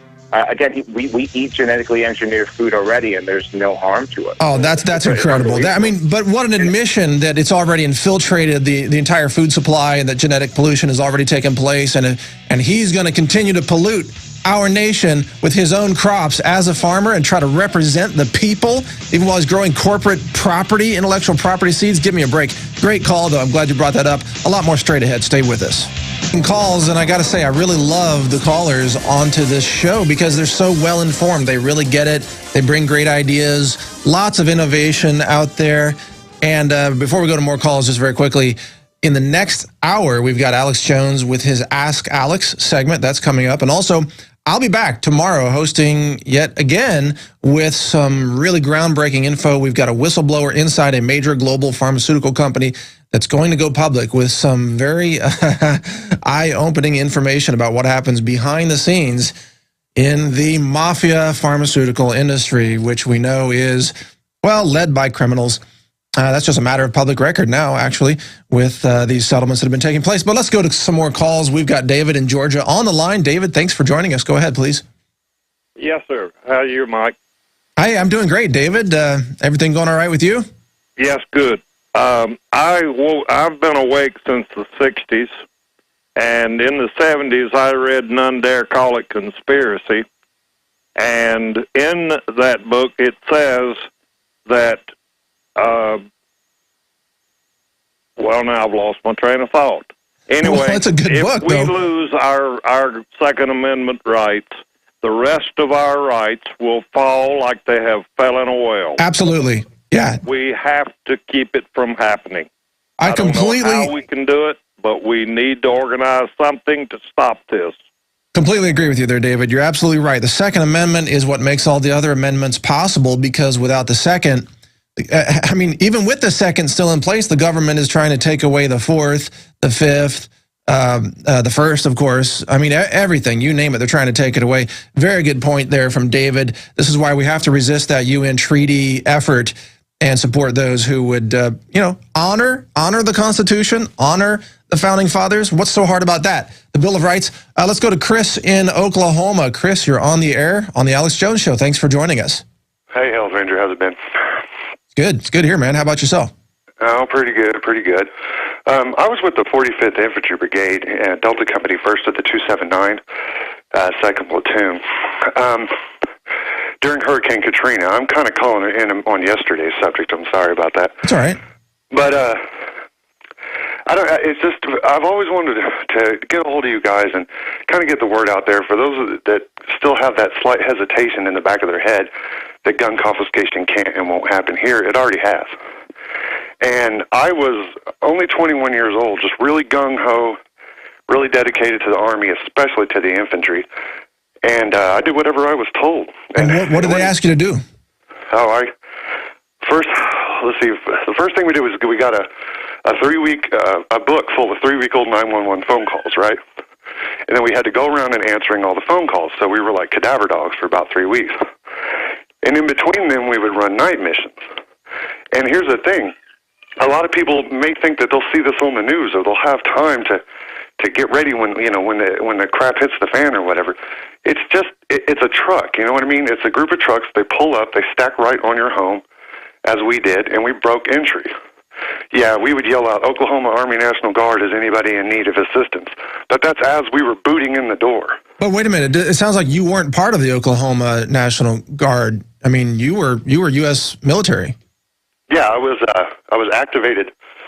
I think about a week after Katrina, I was watching it on the news, and Sheriff Kamiko of Fox 23 told me before my unit even got a hold of me that I was going to New Orleans. Wow. So we got sent in, and we were the very, very first boots on the ground. Alpha Company. And you were confiscating firearms? Left and right, yes. And we were also monitoring the New Orleans police because we kept having, like the first day we had this little beautiful redheaded lady come up. All right, wait a minute. We're almost out of time. Will you stay on the line for us, please? I want to continue with you on the other side. Stay on the line with us. This is fascinating. We're going to continue this right here on the Alex Jones Show. We'll be right back. And we are back into the third hour of the Alex Jones Show. Mike Adams here filling in for Alex today, and I'll be back tomorrow as well. We have Chris on the line from Oklahoma relating a story about gun confiscation in New Orleans and that entire region following Hurricane Katrina several years ago. And Chris, go ahead. You were describing how you and your team were kicking in doors and confiscating firearms from people. Did anybody resist? Did anybody ever shoot back? What happened? Well, we had a couple of people resist verbally, and they got stuffed and cuffed very violently. We throw them in the back of the 5-ton or the deuce and a half or whatever, and then we take them out to the Greyhound bus station, which was the police station at the time. I was saying, before we came up, or before the break, I think it was like the second day we were there, this redheaded lady came up to our platoon's area, and she sat, or to our company area, she sat on the curb with her knees in her chest, just rocking back and forth, crying uncontrollably. She sat there for almost 27 hours, just refused to move. we talked to her, we did everything we could, just didn't want to, you could tell she had been through enough. She'd been repeatedly raped by men in NOPD masks and NOPD uniforms. Oh, you're kidding me. So we were told, at that point we were told the NOPD obviously isn't our friend. We need to start watching them. The FBI had us out there at Cooter Brown, which is the NOPD Sheriff's Brothers Bar. It's like the big cop bar there in New Orleans. Just so people know, NOPD's New Orleans Police Department, just for people who know. Yeah, definitely. Or it's not the police department. So a lot of those cops were then just total rogue. I mean, we saw a video of some of them going in and looting retail stores and things like that, but they were raping women down there? Definitely. Raping women. They were...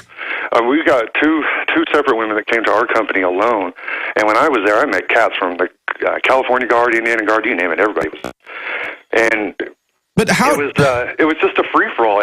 Police from all over the country, Dallas County, Dallas, Texas sheriffs down there. But how did you and your team justify to yourselves and each other that gun confiscation would help this situation when it was a free for all? I mean, isn't that a time when citizens need to be able to defend themselves? It never, like I said, I was just ignorant as hell, and that's kind of something that I worry about with the kids today. If they really realize what they're doing. I had no idea. The only time it ever occurred to me that something may be wrong is we came up. We were down by the old French district. We came up to this man's house. He had a big wooden sign that says, "I'm here alone with my dog and my shotgun. Looters beware." We thought, it's funny. Everyone stopped and took pictures of the sign, but eventually we took his guns. Jeez. And we left him there with nothing. So now that you know what you know, now that you're listening to the Alex Jones Show and you're informed, what would you advise people to do if this happens again? Well, I called. I mean, no offense. I mean, Mike, we love everything you do. I'm a big fan of the Health Ranger, but I was hoping to get a hold of Alex for the fact that what do you do when they stack right? You know what I mean? And they're prepped to come into the home. There's no negotiating with us. Trust me. There was no negotiating. Yeah. If you resisted, you died. That were the orders. You give up your gun or you die. Yeah, but well, I mean, this is invaluable information. I apologize. We only have a limited time here. I got to let you go. We've got so much more coming up here, but fascinating. I hope you call back and get to Alex as well. I'll pass on this conversation to Alex and let him know, but that's some frightening information, and I just hope that the military, the members of the military say no. They refuse to engage in gun confiscation, because no doubt there could be outbreaks of violence and a lot of needless death and bloodshed if that happens. But thank you for your call, Chris. That's very concerning. All right, coming up right after this, Alex in the Ask Alex segment, and it's Ask Alex Jones from PlanetInfowars.com, and that's it from me today. I'll be back tomorrow with a lot more breaking news on a deep inside whistleblower of Big Pharma and much more straight ahead tomorrow. Thanks for having me on today, everybody, and Alex is coming up next with his segment, Ask Alex. I'll see you tomorrow. Take care. Welcome. I'm Christy Hightower here from Planet Infowars. I'm here with our guest, Alex Jones, who's actually answering your questions from the Ask Alex group on PlanetInfowars.com. This is a special edition marathon version. So we're doing 50 questions. We'll probably cut it up into little parts so that you can stay tuned. So let's get started, Alex. Now, keep that in mind. Keep them short. Yes, ma'am. All right. This first one comes to you from Chuck, and he says, you recently had Webster Tarpley on your radio show and asked some great questions, such as, are you a communist? To which Webster replied and elaborated on what he believes and explained as a true American political economic system. And a lot has been going on, and I know that you have numerous issues to cover in very little time, but I'd be interested in hearing what you think of Tarpley's comments about this political system. He speaks of, and he takes a part on libertarians. He had a wealth of information to support his ideas. So no, that's enough. Yeah, no, I mean, because I did the interview, so I hadn't read the question, but I remember it. Absolutely. Look, it's a difference of views, and he claims the American system is this state-directed system, and it really isn't. Yeah. Some of what he said's true, and it's all a philosophy. But if you don't have an engaged, informed population that demands liberty and freedom, you're going to have corruption take over, whether it's a libertarian, laissez-faire system, whether it's a state-directed system. When the public becomes a bunch of TV head jellyfish, everything is going to go to hell in a handbasket. And so I, have open debates about a fiat currency run by government or a gold or silverback, the Ron Paul, von Mies view. But overall, government centralized systems get taken over by special interest and become extremely corrupt and generally are the worst system. So, I've thought long and hard about this. I've read the literature and history across the spectrum, and Tarpley's great on history and great on power structures and the eugenicist. God love him. I saw one commenter one time when somebody called in and asked about him, said, don't be two-faced behind his back. Tell him this to his face. It's on the radio and TV. This is not behind Tarpley's back. But I promise, next time he's on, I'm going to say, Tarpley, you've got some blind spots. You think we should all take all the vaccines because it's some weird communal proletariat thing. You like McDonald's. You like aspartame, Diet Coke. He's very proud of this. He goes, what are you going to do, Robinson Crusoe? And I go, no, Robinson Crusoe isn't not taking shots and drinking aspartame and eating chicken McNuggets with silicone in them. So Tarpley's a really smart guy, almost savantish in many ways, because I've been around him personally. He speaks like 5 languages fluently. But look, I'm savantish in a way. I'm sure everybody is. I've got some spots that are lacking. I like Tarpley. He's kind of like a entertaining mascot around here. We all like Tarpley as a person. It's just his belief in the state and that the state is the arbiter and is the birth from which all goodness flows. I think he's ass backwards in history. Absolutely. So I disagree with him, and that's what I have to say about Mr. Tarpley. Good question. Had to have a longer answer. We've got we're one question down here at planetinfowars.com, folks. This is where you meet. This is where you get involved. This is where you take action. We're going to have a letter to the editor section. I want to get that set up at the time. All right. So folks can send not things that I'm going to comment on, but we're going to have Christy sit here and read, and then if you have a comment, that's great. Yeah. I think once a week you should read maybe 20 letters. That'd be awesome. 4 paragraphs or less. Got to have a rule on that. And then just read them. That way your view, unfettered, goes out. Or I could read them. Whatever. That would be interesting. Aaron could read them. Aaron over there running the camera right now because he does such a darn good job. Aaron has a Facebook following, actually, Aaron. Oh, Aaron. Aaron's a rock star over there of Liberty. All right, go ahead. All right, well, this next one comes to you from Keisha, and she says, Alex, if you could go back in time, it's kind of a fun question, actually. If you could go back in time and when you were younger, but still keep all of the knowledge that you have right now, what would that look like? Imagine coming home to the first day of kindergarten being a genius. Oh, yeah.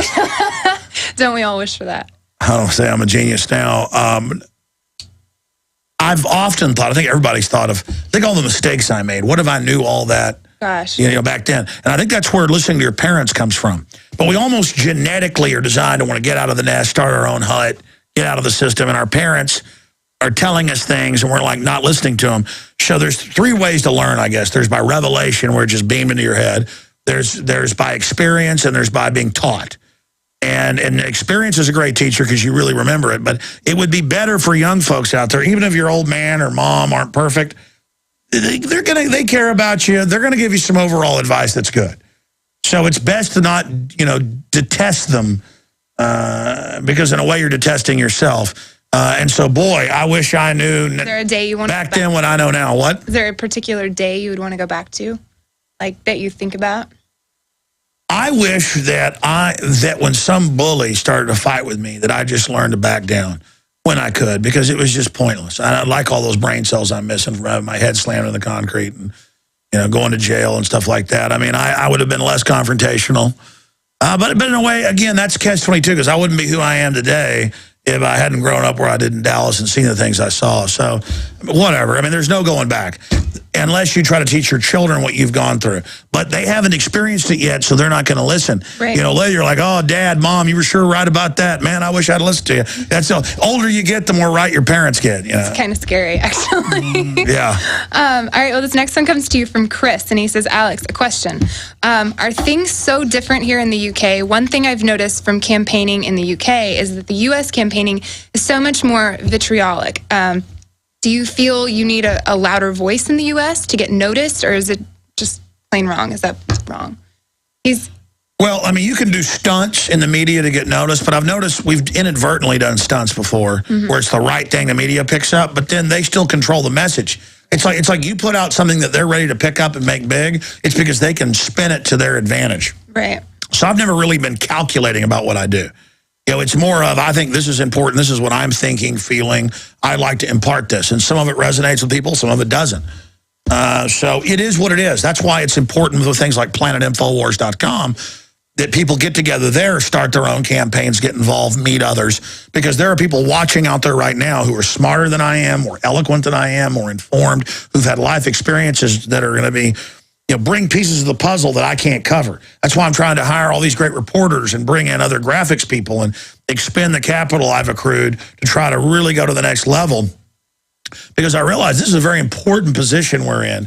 And that's why a lot of times it'll be midnight and I shoot a video and upload it. It's because I realize, man, we've got this limited window to actually affect change for the good. It's a key time in history, right? What question are we up to now? We're up to number 4. Am I moving fast? You are moving fast. I'm very Continue the interrogation.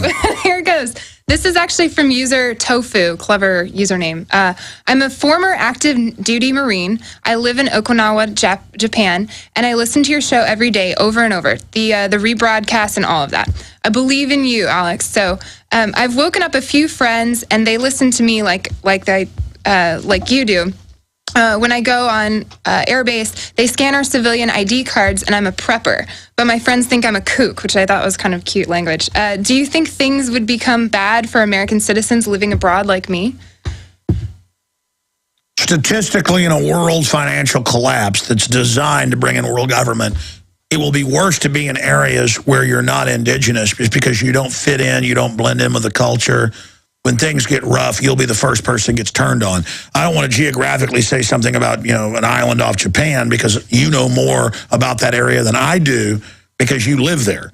So I think your question states the concern and the knowledge you already have. But, you know, if it does, cultural bounds mean nothing, because we're all human in the final equation. If you've got really good friends you've known for years, you know, the cultural differences can be bridged there. It's just that, I don't know, the Japanese are known for being the opposite of lawless. So Japan's a pretty good place to be during a crisis. I mean, you think Americans would act that polite and nice during a nuclear meltdown? You got nothing. It'd be looting, mass murder, and death, and burning cities if we had something like you had. I mean, instead, like, crime went down when they got hit by tidal waves and had reactors blow up. Crazy. Instead, here, it'd be like... Oh, yeah. So, I mean, I don't know. Now, as we're thinking about your geographic and cultural locale, even though it's an island, things are more expensive. You're an island off an island, you said Okinawa, right? Mm-hmm. You know, that's a problem for cost during a collapse. But I don't know. I mean, there couldn't be a more... kind, forgiving people? Yeah, I mean, just orderly, focused, people too prideful to be crooks on average in the Japanese. So I'm not going to judge it, but it's a mixed bag.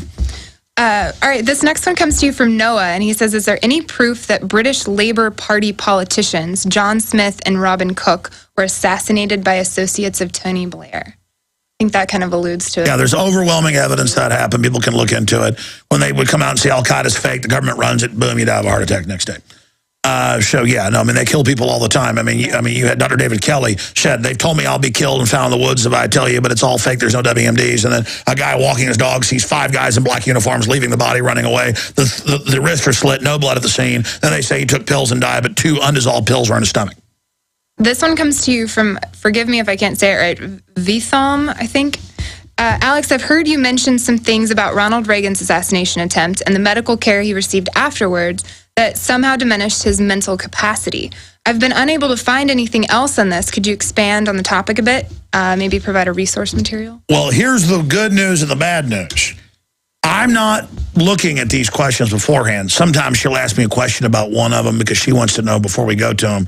But I have not seen your questions, so I don't have time to go look up the stuff, because if we did, we never even get to this. Yeah. Multiple guests over the years. I think TV news pieces were done at the time that, you know, Reagan was incapacitated a few weeks because of some cold blood he was given. And if you do that, it can cause kind of like a overall stroke-like effect in the brain. The fact that he would be asleep for days and then suddenly be animated, and the word is they use that to kind of get control of him medically. But we should look into that. Perhaps you can do it, Christy, for next time, so we can like put a star and then come back and say, this is it. This next one comes to you from Glenn. He says, smoking used to be ubiquitous. It was everywhere, TV, billboards, movies, even in comic books. Smokers are some of the most stubborn people I know. In your opinion, was smoking a beta test for getting rid of an individual's rights?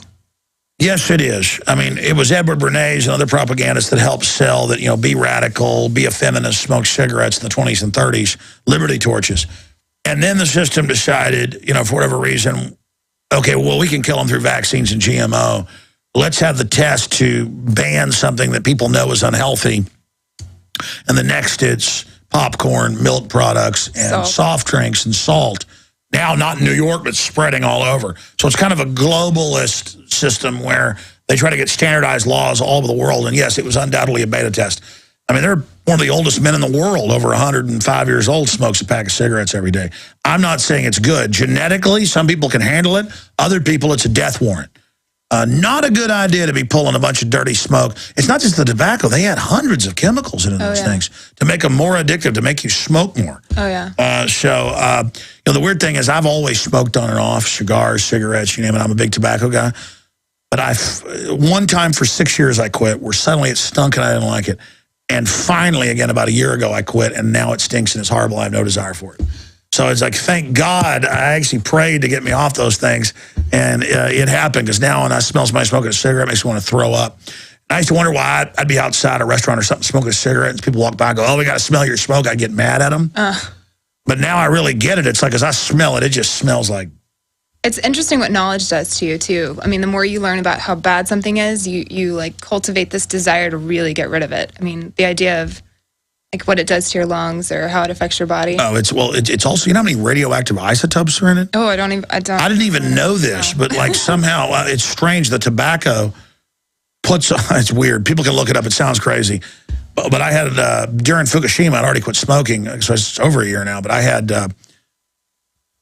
nuclear physicist Dr. Bob Bowman on the show. And he was like, well, don't worry too much about Fukushima. They're getting a lot of radiation, but what we get is less than somebody that smokes cigarettes for a few years. He goes, you get all these rads off of smoking. And I thought, that's crazy. So I'm looking it up, and I didn't know it was like well known. That tobacco, I guess. Oh, but side issue. Go ahead to the next point. Yeah, no, that's fascinating. We're obviously going to get through 50. Let's do 20. Do this. We'll do 25 tomorrow. No, okay, we'll just. What's the next one? This one is actually more of a complex question. It says Allied governments are covering up non-HIV cases, and this girl actually, her name is Kayla, and she says like mine, under the chronic fatigue syndrome. And how can HIV deemed to cause AIDS when there are millions of non-HIV AIDS cases? And I actually researched a little bit of this on my own. In 1993, the CBC actually said that if your T-cell count is less than 200, then you have HIV. And so it skyrocketed those number of cases. So, I mean... Yeah, you don't have the virus, but you have an autoimmune disorder. Right. Which is actually things they've done through different vaccines, foods, and things. They're actually engineering it, and it's a very complex issue. And then HIV is really the cover for other bioweapons they're running in Africa. I mean, why is it, the BBC even had to admit like a decade ago that they went and checked all these women, the young women that had HIV, and they checked them, and they had never had intercourse. So how did they have HIV? And they said, well, it must have been dirty needles in the vaccine process. So how is it that someone in the West can have hundreds of partners and not get it, but people that haven't ever had any partners, and say, oh, they're having a lot of sex over in Africa. No, they're shooting them up with it. And then with it is a trace virus, HIV, which they're always claiming is changing. It's just the covered excuse for bioweapons operations that are going on. So it's a very sophisticated topic. Yeah, something about it expanded to like pneumonia, like all the STDs. I mean, it was like a huge situation. That'd be an interesting one. It's just a general cover name. And then Big Pharma sells a bunch of drugs to people that are like chemo drugs that kill them. Yeah, AZT was actually like the #1 causing killer for liver. Like your liver would fail if you took AZT back in the 80s. Yeah. Anyways, sorry, side note. This is actually kind of a combination of questions. but it's along the same topic. It's from Blade Runner and Authoritarian Hater. So when I tell sheeple about aspartame and smart meters, they all look at me like I'm nuts. So their answer to my aspartame warning is, yeah, right, I feel fine. I don't have rashes, headaches, etc. So how do I explain it? The same with the smart meters. They don't believe me, and they say so, and then they tell me to prove it. And it seems to me like they just want to contradict the idea that it's so out there. Sure. They've been given hypnotic programming. This is on record through the television. They're in a near dreamlike state. When you upset them out of their trance state, they get upset and say, prove it. And even if you prove it, they don't want to hear it. Right. I mean, it's admitted aspartame is causing all these medical problems. It's not debated. Back in the 80s when they approved it, they knew that. It's not debated there's a world government, but they'll still laugh at you and say it doesn't exist, even though it's in the newspapers. And people like that are just damaged goods. You got to move on past them. Because when I tell sheeple about aspartame and smart meters, they all look at me like I'm nuts. So their answer to my aspartame warning is, yeah, right, I feel fine. I don't have rashes, headaches, etc. So how do I explain it? The same with the smart meters. They don't believe me, and they say so, and then they tell me to prove it. And it seems to me like they just want to contradict the idea that it's so out there. Sure. They've been given hypnotic programming. This is on record through the television. They're in a near dreamlike state. When you upset them out of their trance state, they get upset and say, prove it. And even if you prove it, they don't want to hear it. Right. I mean, it's admitted aspartame is causing all these medical problems. It's not debated. Back in the 80s when they approved it, they knew that.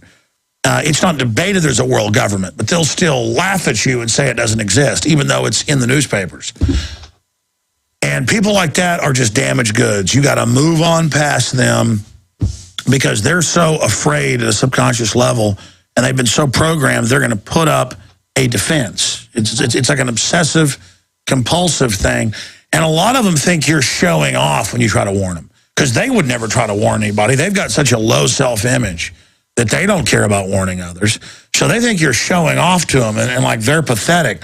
Right. And it's also a childlike delusional, where they think if they deny something, magically it goes away. So there's a lot of psychological things, and they are sad little victims that we got to triage them. We try to warn them. Don't feel bad when they attack you. Move on to the next zombie. Because some zombies have not succumbed to the full zombiosis yet. Okay? And so you just have to move on from that person to the next person. Okay, this one I can't help. I've got to move on. It's awesome. Yeah, keep moving forward. I like that. But it's not just zombies. Then there's vampire control agents, to use a popular term, to use something popular, who are like into the evil. They know something's going on, like moths to flame. They want to serve it as like Renfield, as if they're going to get out of it by doing that. And they know they can manipulate. They know the public's asleep. Yeah. And they're swimming around like a vampire eel around the unconscious person, going, don't wake them up, like a little bulldog swimming around them. Loving the fact that and they can program them, getting off on the power that they have a sleeping person they can manipulate. You understand that? So many sci-fi movies just popped into my head right now. Well, I mean, there's so many levels to this, but there's a lot of yuppies and people that are into I can make money and be powerful in the system, but they're asleep at another level as well. Right. It's only master, social engineer level that has the whole image in their mind. It's a desire for truth that I think people are truly scared of. All right, so this comes from Jisk. He actually wrote an accompanying article for it. I'll reference it here in a second. He says, have you looked into Leo Wanta and these trillions of dollars? Yeah, not true, not real. It's not true. Not true, not real. Mm-hmm. Well, there you go. There you have it. I mean, yeah. It's not as real as the Easter Bunny. I mean, it's not as real. I love talking about Easter bunnies. That's a little joke. You always make me giggle when you say that. I know, whatever. I overdo it. The point is, it's so ridiculous. It's as real as those Nigerian letters you get in the mail. Okay. The scamish idea. Well, maybe they're real. I mean, I've had people call me up and go, hey, I got this Nigerian letter. They're offering me $1 million. I pay them $5,000. They want to believe their ships come in. Yeah. And I go, no, that's about a 10-year-old internet scam. It's not real. And I've had distant families say, no, my $1 million is here. I'm sending my $5,000. And then you send your $5,000 and then you get the email back going, oh, that wasn't quite enough. $5,000 more is needed. And sometimes they do 4 or 5 payments.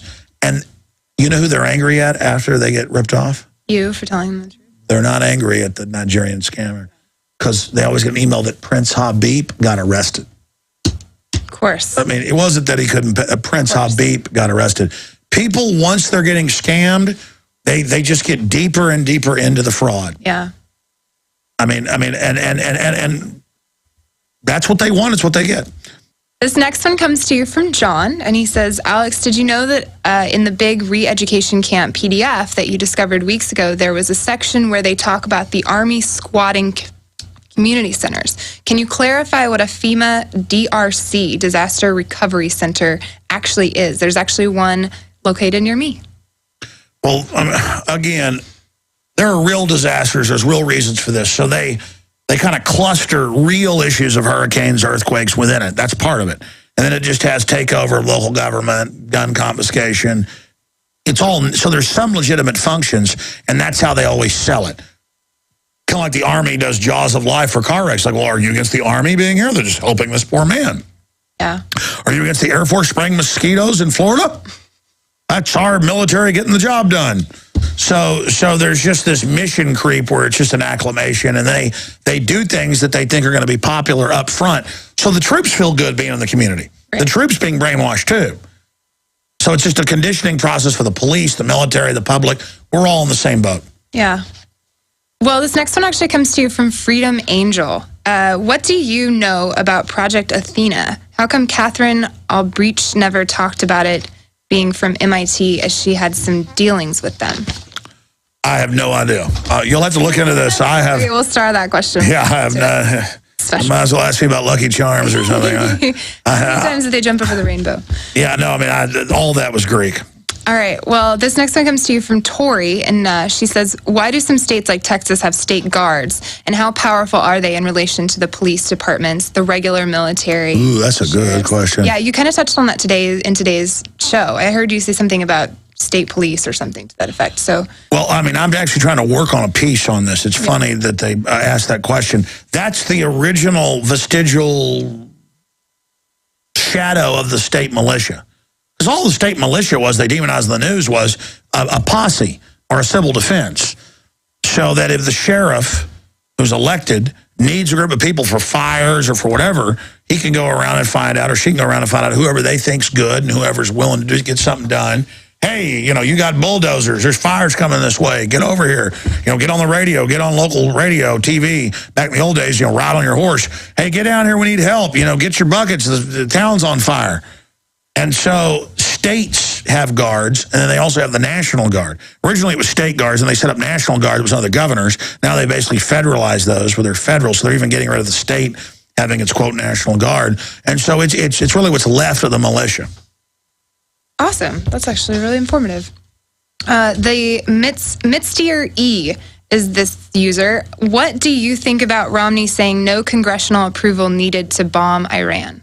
And he's not alone in saying that. Hey, he likes Obama's health care, saying he says he's against it, but he helped write it. But we got to do what the Supreme Court said, and the IRS taxing us isn't a tax. And it's a standard. NDAA, he supports secret arrest, drone killing, endless war, warrantless wiretappings, open borders, carbon taxes. He's bought and paid for by the exact same people. Boehner's given double the money that he's part owner of and used to head to Obama than they even gave him. Mitt Romney. So, I mean, Mitt Romney it's just the fix is in. If they don't steal the election, they don't need to. Yeah. They got Mitt Romney. They win whether they steal it, whether Obama gets in, whether it's Mitt Romney. I mean, Mitt Romney might as well be, I got an idea. How about Mitt Romney be VP for Obama? Joe Biden can get out of there and we'll just, I mean, it's just, but it's like, but we're beating Obama. We're going to get Mitt Romney in there. Yeah. Of course. Did you see that cartoon we had on InfoWars today? It was the sheep, and it was like, whichever way you choose, and it all funneled into the same place. I didn't see it, but yeah. Fits into that. Vaughn comes to you, and he asked, Alex, I'm curious to get your take on the inevitable emerging cloning technology and the implications on society. Well, clones have inherent genetic problems, and it's all part of humanity playing God. Just like an iPhone has tech built into it that you pay for when you buy it to spy on you. The globalists have said with their medical tyranny that they're not going to give us any, like they sterilize us, but then come and say we have a technology so you can have a child. Right. But then they're going to get rid of traits that are bad in the child. That means build into it what they want. And so this whole thing is a medical mad scientist tyranny, and it's strap yourselves in. We're going to see some very, very crazy times. But we should do a whole special on cloning, because we're already eating cloned meat, milk from cloned cows.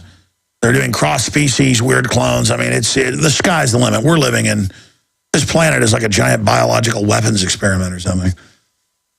Yeah, you don't know what's real anymore. Glitch says, as a child, I read Prisoners of Power. It's a sci-fi book written by a Russian duo, and the brothers back in the night, they wrote it in the 1960s. Since then, I've read the book many times, discovering new aspects of the world that they painted. In 2010 and 2011, the biggest sci-fi movie ever made in Russia came out in 2 parts. The name of the movie was Inhabited Island.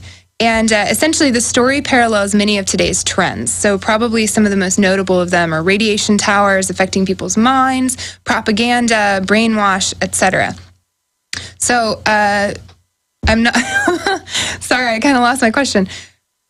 Can we find other articles that are like that? Is there any other like sci-fi movie or anything else that you've seen? I've noticed articles that, we see a cartoon that it's painted the future, etc.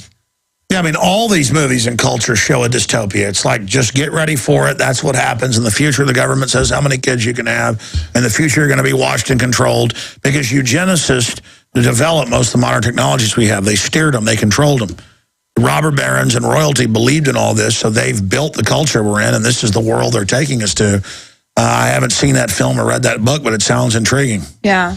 Well, maybe we'll follow up with that, too. This is from Freedom Spear, and he says, everyone knows that having preventative medicine, surgery, and dental work, whatever, is not an inalienable right. And we actually touched on that in one of the last Ask Alex segments. Moreover, passing a law that mandates purchasing such services, products, anything else is completely unconstitutional and very illegal. We've covered it. What organization or enforcement arm has the authority to arrest the Supreme Court justices responsible for this illegal activity? Congress can defund them. Congress, it's not really a separation of powers the way we've been taught. Congress is dominant. Then there's the courts. Then there's the executive. So there's a separation of powers, but because Congress is 500-plus people, it's got the real power. And that's why the globalists have sold it out and gotten it to be weakened and transferred into 9 justices they can control and 1 president and then a bureaucracy. But it's up to the states to nullify and not follow and fight. And it's up to us individually, because it's not like they're trying to give free health care to people that others pay for. These are eugenicist tyrants that are now using this to control people. So that's the main issue with the healthcare takeover. The next one is from Thomas, and he says... And what's the bottom one? We'll do this page, we'll do the other half tomorrow. Oh, okay. We'll do the 24, that's just about half. We'll finish this page. I said I'd do 50, but my goodness gracious. I know, you're good. Hey, I'm moving quick, though. I'm very impressed. We should I feel like I'm being interrogated, though. Where's the light? Right over your head. If you don't, this is from Thomas, and he says, if you don't know your history, you're doomed to repeat it, which I think is valid. My question is, you started talking about Vietnam, Yugoslavian wars, etc., and what was the real cause, I was wondering? And I understood the breaking news about the New World Order every day, but I would love to hear a history lesson from your perspective. So. Well, I mean, it's not that the communists in Vietnam were good guys. Ho Chi Minh came to the CIA and the U.S. government and said, I want to set up a system with you, a free system. And they said, no. We're going to have the corrupt narcotics traffickers in the South still run things. We're going to prop up, the Indochina French model. And so they turned against us. And the CIA staged bombings to blame the North to get the war going and put advisors in 1960, really 59. And the rest is history. But it doesn't mean, the communist, Chinese then backing the northern Vietnamese, that doesn't mean they're good. It's like, just because our government's corrupt doesn't mean Iran's good. It's like corruption across the board. As for Yugoslavia, I mean, you have Tito, who was a balancing force. They get rid of him. They break it up. They engage in the bombing of Belgrade with the depleted uranium. I mean, it's all just about destroying nation states that the bankers don't control. And as bad as Assad is in Syria or Gaddafi was in Libya, they're putting something far worse in. So when you hear about, freedom fighters are just trying to protest, it's Al-Qaeda blowing up police stations and lining up black people in Libya and shooting them. And the media is like, this guy might have said a word, we better fire him. But, you're lining up blacks and shooting them? Well, that's nice. Yeah. And Bill Gates has a shot for the little black child. George Bush is hugging one, the child's crying. It's all just an AFRICOM invasion PR.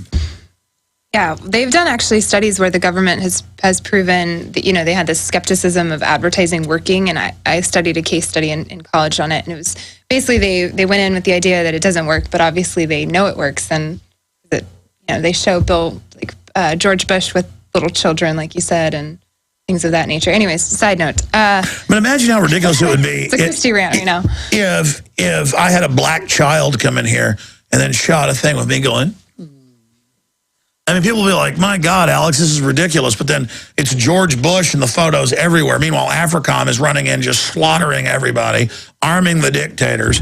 And they're doing it in North Africa and South Africa, thousands of miles from Coney, who hadn't been seen in 5 years. And they admit, oh, yeah, it's transparent. I mean, it's just like... Right. I mean, the UN is in Africa, in Uganda, where they're talking about Coney, on record, lining up people and killing whole villages to take their property. And you go tell a trendy, they're like, look, dude, I got tattoos, I got all this. I'm like, okay, I don't care if you got tattoos, I'm not against those. They're like, look, I'm dressed trendy. Don't tell me Coney's not cool. And I'm like, but it's slaughtering people. And they go, dude, your hair does not look like mine right now. And I'm just like, okay, I understand you're super trendy and everything, but, I mean, come on. And it's just like, and they're like, look, I choose to believe we're helping Africa. And I'm just like, okay. They're like, be quiet, racist. Yeah. And it's just like, okay, all right. I mean, it's buying into the delusion. It's like, I'm a winner. I buy into the propaganda. The next question comes to you from Husband and Dad. That's the username. Alex, you present yourself extremely well as a benchmark of civil disobedience. And there are a large number of activists that would do better if they were just a bit more civil. So could you, in your own words, define civil disobedience? Well, I don't think I'm the benchmark of anything, really. But maybe alternative media success, but that's just because a lot of people aren't trying.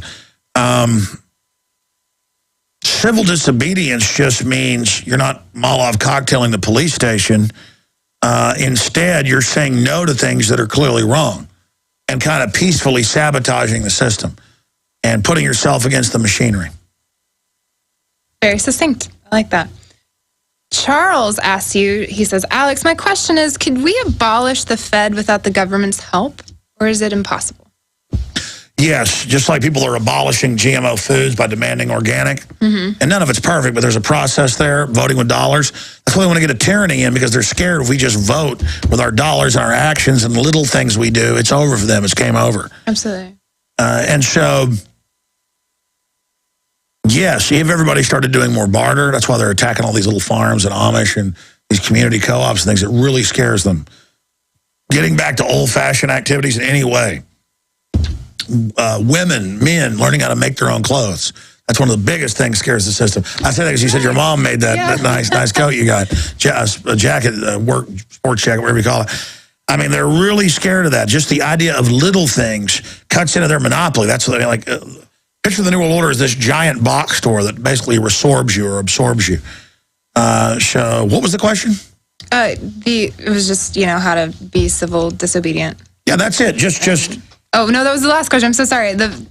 Destroying the Fed without intervention from the government. You just criticize it. You expose it as a private fraud, that it's the biggest welfare recipient, that it's taken over our country and the world, that they brag they've conquered us. Look how arrogant they are. Just. Oh, no, that was the last question. I'm so sorry. Destroying the Fed without intervention from the government. You just criticize it. You expose it as a private fraud, that it's the biggest welfare recipient, that it's taken over our country and the world, that they brag they've conquered us. Look how arrogant they are. And using local alternative currencies. They've got all sorts of them in all over the country, all over the world. And just realizing they're the enemy. Obama comes, politicians come and go, but still the big fat bankers are sitting there. I like that. Barter. Well, that's the civil rights movement was a huge part of that. They withdrew from riding the buses. And then they started... Well, exactly. And also supporting local businesses. And it doesn't mean you're a purist, because you can't be. I mean, you can't buy a locally made electro voice microphone. I think that's made in Germany or Japan. I mean, this is made in Germany. And nothing against the Germans. This is actually a quality product. We actually hire some workers that actually, get something out of it, which is good. They put back in the economy. But buying local really does do something. Or bartering. Anders asks, howdy, Alex. I like that's very Texas of you, Anders. If fractional reserve banking would be replaced by another system, what would it be replaced with? For example, an interest-free monetary system. Would that work in practice? We debated that. It could be interest-free from state banks. I don't know about a federal bank because that can always get taken over. But if you had state banks, they've had some big successes with that. And that's what we talked about in the first question, or one of the first, was this issue of people go, well, you've got Tarpley on who's for an interest-free, system, but by a big federal bank, the Hamiltonian model. And then you got Ron Paul on over here who is... talking about gold or silver back, so you can't. Any of these systems can be manipulated and gamed. It's mainly about a debate and monetary, people being informed monetarily, so that the systems, because they can corrupt any system. But if the people are informed about monetary systems, that gives a leg up against it. Knowledge is where you start, and then it's action from there. That's leading to. Warwick asks, Alex, mainstream media is now openly reporting horrific things such as the idea of after-birth abortion, thousands of elderly people being intentionally killed. Is this mainstream news, ultimately he's asking, is this showing that we're winning? Like they're actually reporting on something that we find to be true, or are they just kind of throwing us a bone? I used to think that all this stuff coming out was victories. And a lot of it, and it's a mixed bag. Sometimes a reporter gets it through, an editor says it's the right thing to do. And I know in the last decade, that last 5 or 6 years, that really started where people went out and did real reporting. Their boss backed them because maybe the newspaper editors New World Order, but now their kid's autistic. They figure out this is important. They allow it out. So more and more people started getting the truth out. So the system kind of just went, okay, yeah, we're going to kill old people. What's the big deal? Yeah, we're going to kill kids up to age 3 if we want. So it's people telling the truth and hitting the barbed wire to get the truth out. Oh, that is a victory. But there's also a lot of just acclimating. Oh, you want the truth to come out? Yeah, open the floodgates. And suddenly in hundreds of papers, we're run by foreign banks. We're your slaves. You've been conquered by world government. There's nothing you can do about it. So see, it's kind of like the system's gone from denying all this because they realized people weren't listening to them. It was discrediting them, denying things. So they've kind of just gone to a now open the floodgates. Oh, you think there's some tyranny? Yeah, this is what you didn't know was going on. What you going to do about that? Thank you for listening to GCN. Visit GCNlive.com today.